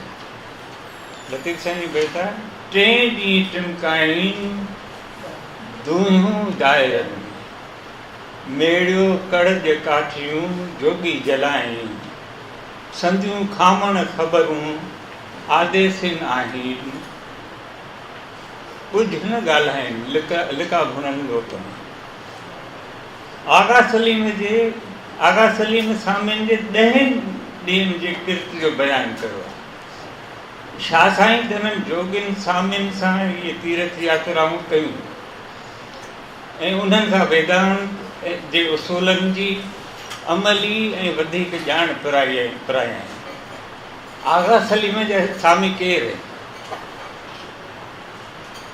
चौथे ॾींहुं चांडाण में चोटा गुथियां, कंध निवाए धूड़ में धरती पूॼां, मेरनि माण्हुनि साम्हूं ॿाहूं वधाऊं, की जो अलतियाऊं माण्हुनि मन मुर्की पिया। धूड़ में कंध निवाइण, धरती पूॼण, मेरनि माण्हुनि नालो ॿाहूं वधण, उहो कुझु अलतण जो माण्हुनि जो मन मुर्की पवे। इन्हनि सभिनी इस्तिलाहनि जो मफ़हूम छा आहे? छा अहिड़नि किरदारनि जो को वजूद बि हो या उहे किरदार रुॻो पने ते हुआ? पने खां ॿाहिरि इन्हनि जो को वजूद न हो, या इहे उहे सर्जनहार हुआ जिन माण्हुनि जी धरतीअ जी ॻाल्हि ते कई। उन दौर जा जेके सर्जनहार, जेके तख़लीक़कार, जिन पूरे शाइरी जो, अदब जो, लिखण जो गस बदिलाए छॾियो, टोटली हुनखे हिकिड़े अलॻि रंग में रंगे छॾियो। पंहिंजे क्लासिक सां, फोक सां, एसि ताईं पंहिंजे फोक लोक शाइरीअ सां, लोक दौर सां पंहिंजो रिश्तो ॻंढियो, क्लासिकल सां ॻंढियो, प्लस नऊं बि हुन में ॾिनो। ऐं सिंध जी ॻाल्हि कयूं, सिंध जे माण्हुनि जी ॻाल्हि कयूं, वञूं जो दौरु, जॾहिं सिंध जो नालो मैसार थी चुको, तॾहिं उन्हनि सिंध जी ॻाल्हि कई। पोइ हुन में अताब में बि आया, जेलनि में बि विया, किताब ज़ब्त थिया कयूं।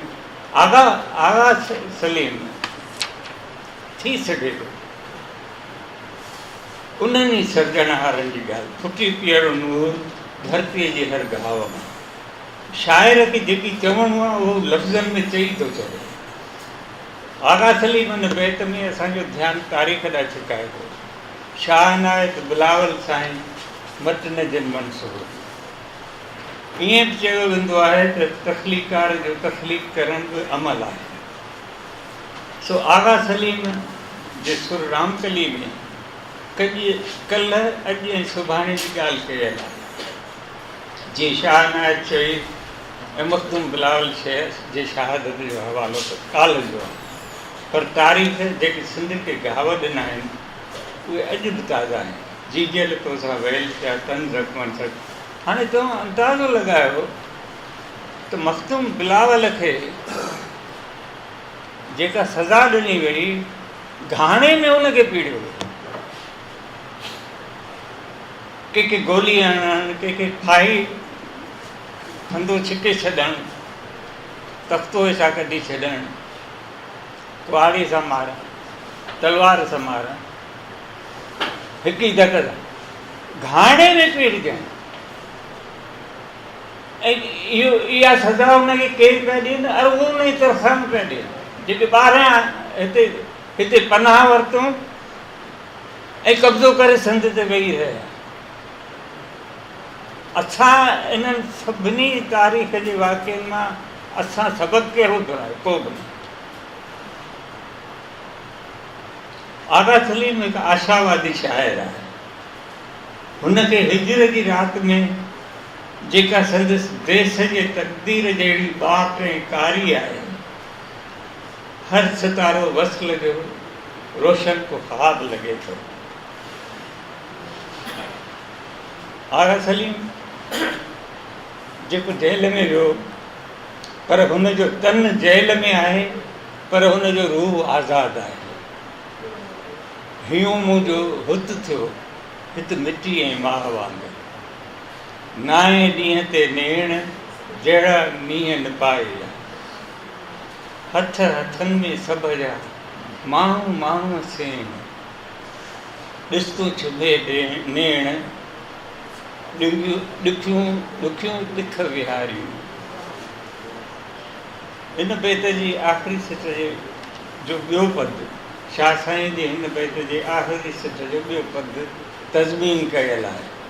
बुरो हो भंभो आरियाणीअ उचारियो, लाठो सभु लोक तां हाड़े धुणीअ हो। छोरियूं छुरण सिखियूं पुनूं कयाऊं पोइ, आरियाणीअ तो जंहिं ॾुखियूं ॾुख विहारियूं। थी सघे थो त आगा सलीम जे ज़हन में ॾुखियूं ॾुख विहारण वारे समाज या सिस्टम जो तसवुरु हुजे, जेको शाह साईं वटि हो, जंहिंमें इंसान ज़ात लाइ ॾाढ ऐं ॾहकाव खां निजात आहे, ज़ुल्म ऐं नाइंसाफ़ी जो ख़ात्मो आहे। मूं से ॾिठा माए सामी अहिड़ा महान, झोरियाऊं जिंदगीअ जा ज़ुल्म ज़ोर ज़िंदान, सरजियाऊं जहान झिरमिर जिन में जिंदगी। पंहिंजनि शाइरनि खे पढ़णु खपे। ऐं मां सम्झां थो त जेको ख़ुदि बैत जी सिंफ़ जेका आगा साहब वटि आहे, उहा असांजे दौर जे केतिरनि शाइरनि वटि न आहे। आज़ाद शेख हयात बैत लिखिया आहिनि, उस्ताद बुखारी बि लिखिया आहिनि, तालिबुल मौला बि लिखिया आहिनि, हाजी अहमद मल्हा जी मूं ॻाल्हि कई क़ुर शरीफ़ में बैतनि में तर्जुमो कयो अथनि। आगा सलीम में बैत जी पंहिंजी हिकिड़ी आगा सलीम में हुनजी अज़मत इहा बि आहे त हेतिरे थोरे कलाम में हुन पंहिंजी हिकिड़ी स्टाइल बि रखी आहे, हुनजो असलूब अलॻि आहे, हुनजी ॿोली अलॻि आहे, हुनजा जेके किरदार अलॻि आहिनि, हुनजा तशबीहूं अलॻि आहिनि। तुंहिंजा मुंहिंजा ख़्वाब जहिड़ा गुल गुला, हाणे इहो ग़ज़ली मतिलबु आहे ऐं रवायती ग़ज़ल खां बि अलॻि आहे ऐं नई ग़ज़ल में बि हुनजो इहो इहा देन आहे हुनजी, असांखे जहिड़ो हुन तोहफ़ो ॾिनो, तुंहिंजा मुंहिंजा ख़्वाब जहिड़ा गुल। महिरबानी।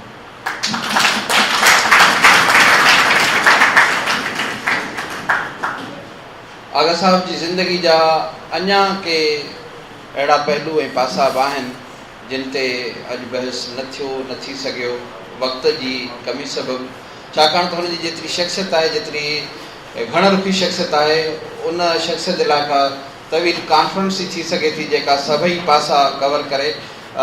कुझु जेका सो हिकु ॻाल्हि आउं शेयर करणु चाहींदुसि त आगा साहब धरती लाल कुंवर फिल्म जी स्टोरी बि लिखी हुई जंहिंजो हीरो महबूब आलम हुयो ऐं उन फिल्म जा समूरा गीत तक़रीबन इमदाद हुसैनी साहब जा लिखियल हुया ऐं को हिकु अधु गीत हुयो जेको शायदि शेख हयात जो लिखियल हुयो, न त समूरा जेका सो गीत साईं इमदाद हुसैनी साहब जा लिखियल हुया।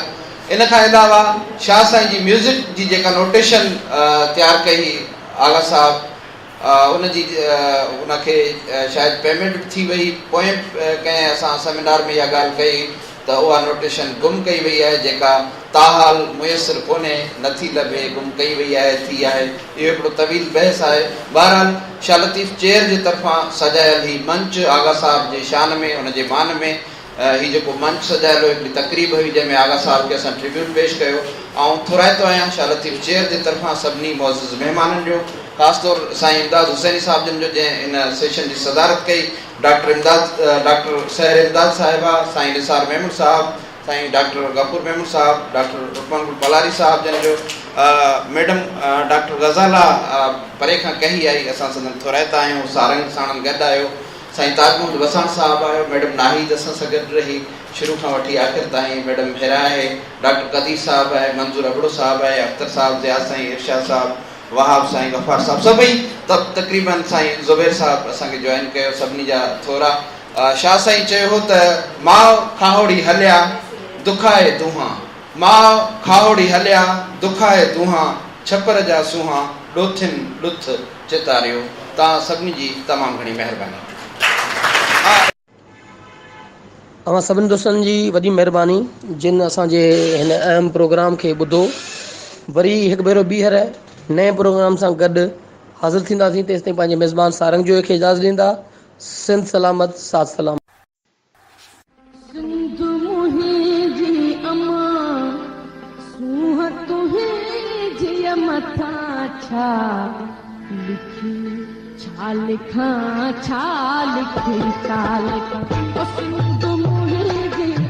दुनिया जा सिंधियो हिक मुठ थी सिंध बचायो।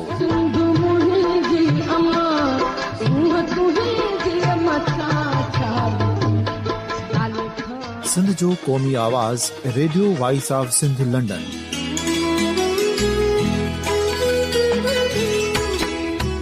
Radio voice of Sindh London पंहिंजी नशरियात में सिंध जी सियासत, समाज, इक़्तिसादियात, तारीख़, क़ौमी उमंगुनि ऐं इख़्लाक़ियात मुतलिक़ सिंध जी हक़ीक़ी तर्जुमानी कंदे प्रोग्रामनि खे असराइतो बणाइण लाइ सिंध जे घण घुरनि ऐं धरतीअ सां प्यार कंदड़ अदीबनि, दानिश्वरनि, सहाफ़ियुनि, उस्तादनि, वकीलनि ऐं हर तबिके जे मानवारनि सजणनि खे सिंध में शऊरी इनकलाब लाइ सहकार जो सॾु ॾियूं था। अचो त गॾिजी सूफ़ियुनि ऐं संतनि वारी सिंध जो ओज हिक मुठ थी वरी वापसि आणण वारे सफ़र जा साथारी बणिजऊं।